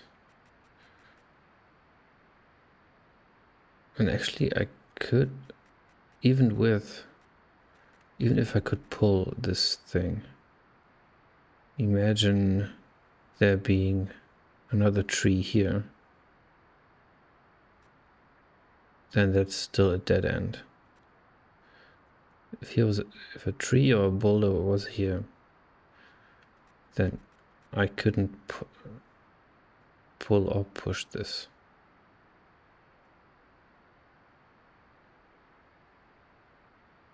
So I can not simply place boulders in the world. Good to know. Okay.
Okay, so let's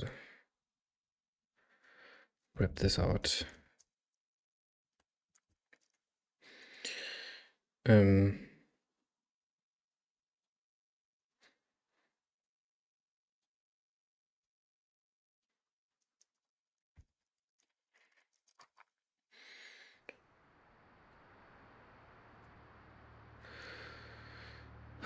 Should I release this? It's maybe better if I do it tomorrow.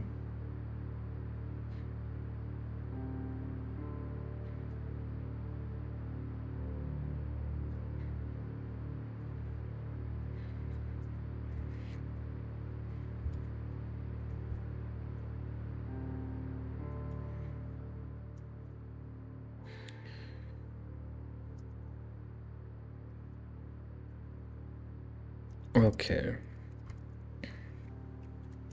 Let's check this in.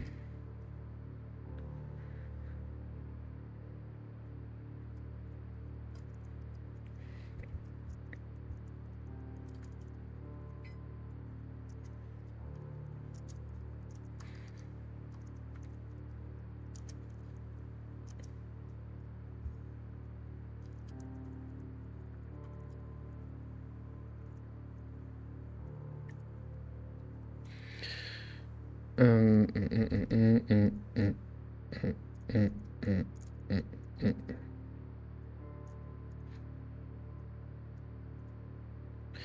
I don't like that I have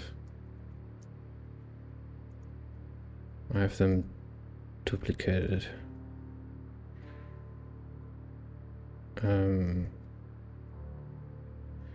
Yeah, I really have to make these better. Go over them.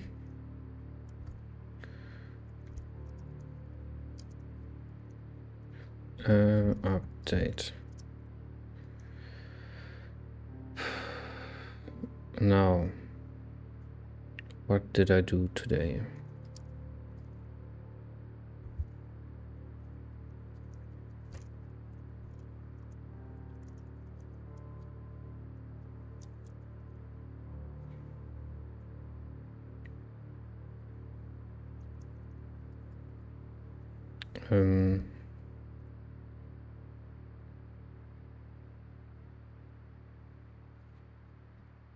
I think I wrote some already on the site. Create a short. Okay, add blue tint. Add blue tint to nighttime. Add white monsters.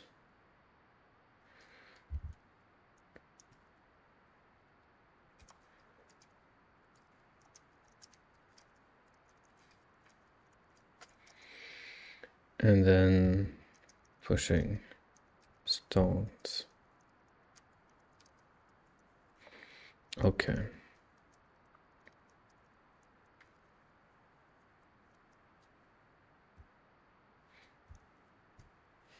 Today is still the 13th. Yeah.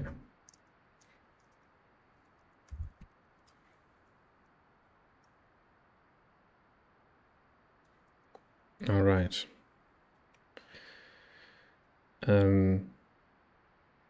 Yeah, that's from me. Thank you for everyone. Thank you to everyone that wishlisted the game and spread the word.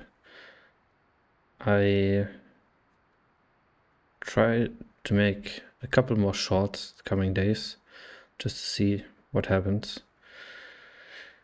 And yeah, otherwise I'll be back tomorrow, I think at midday. Yeah, at around 1 o'clock. If not, then same as today, in the evening. All right. Yeah, that's it for me. Thanks for watching. And I'll see you in the next one. All right.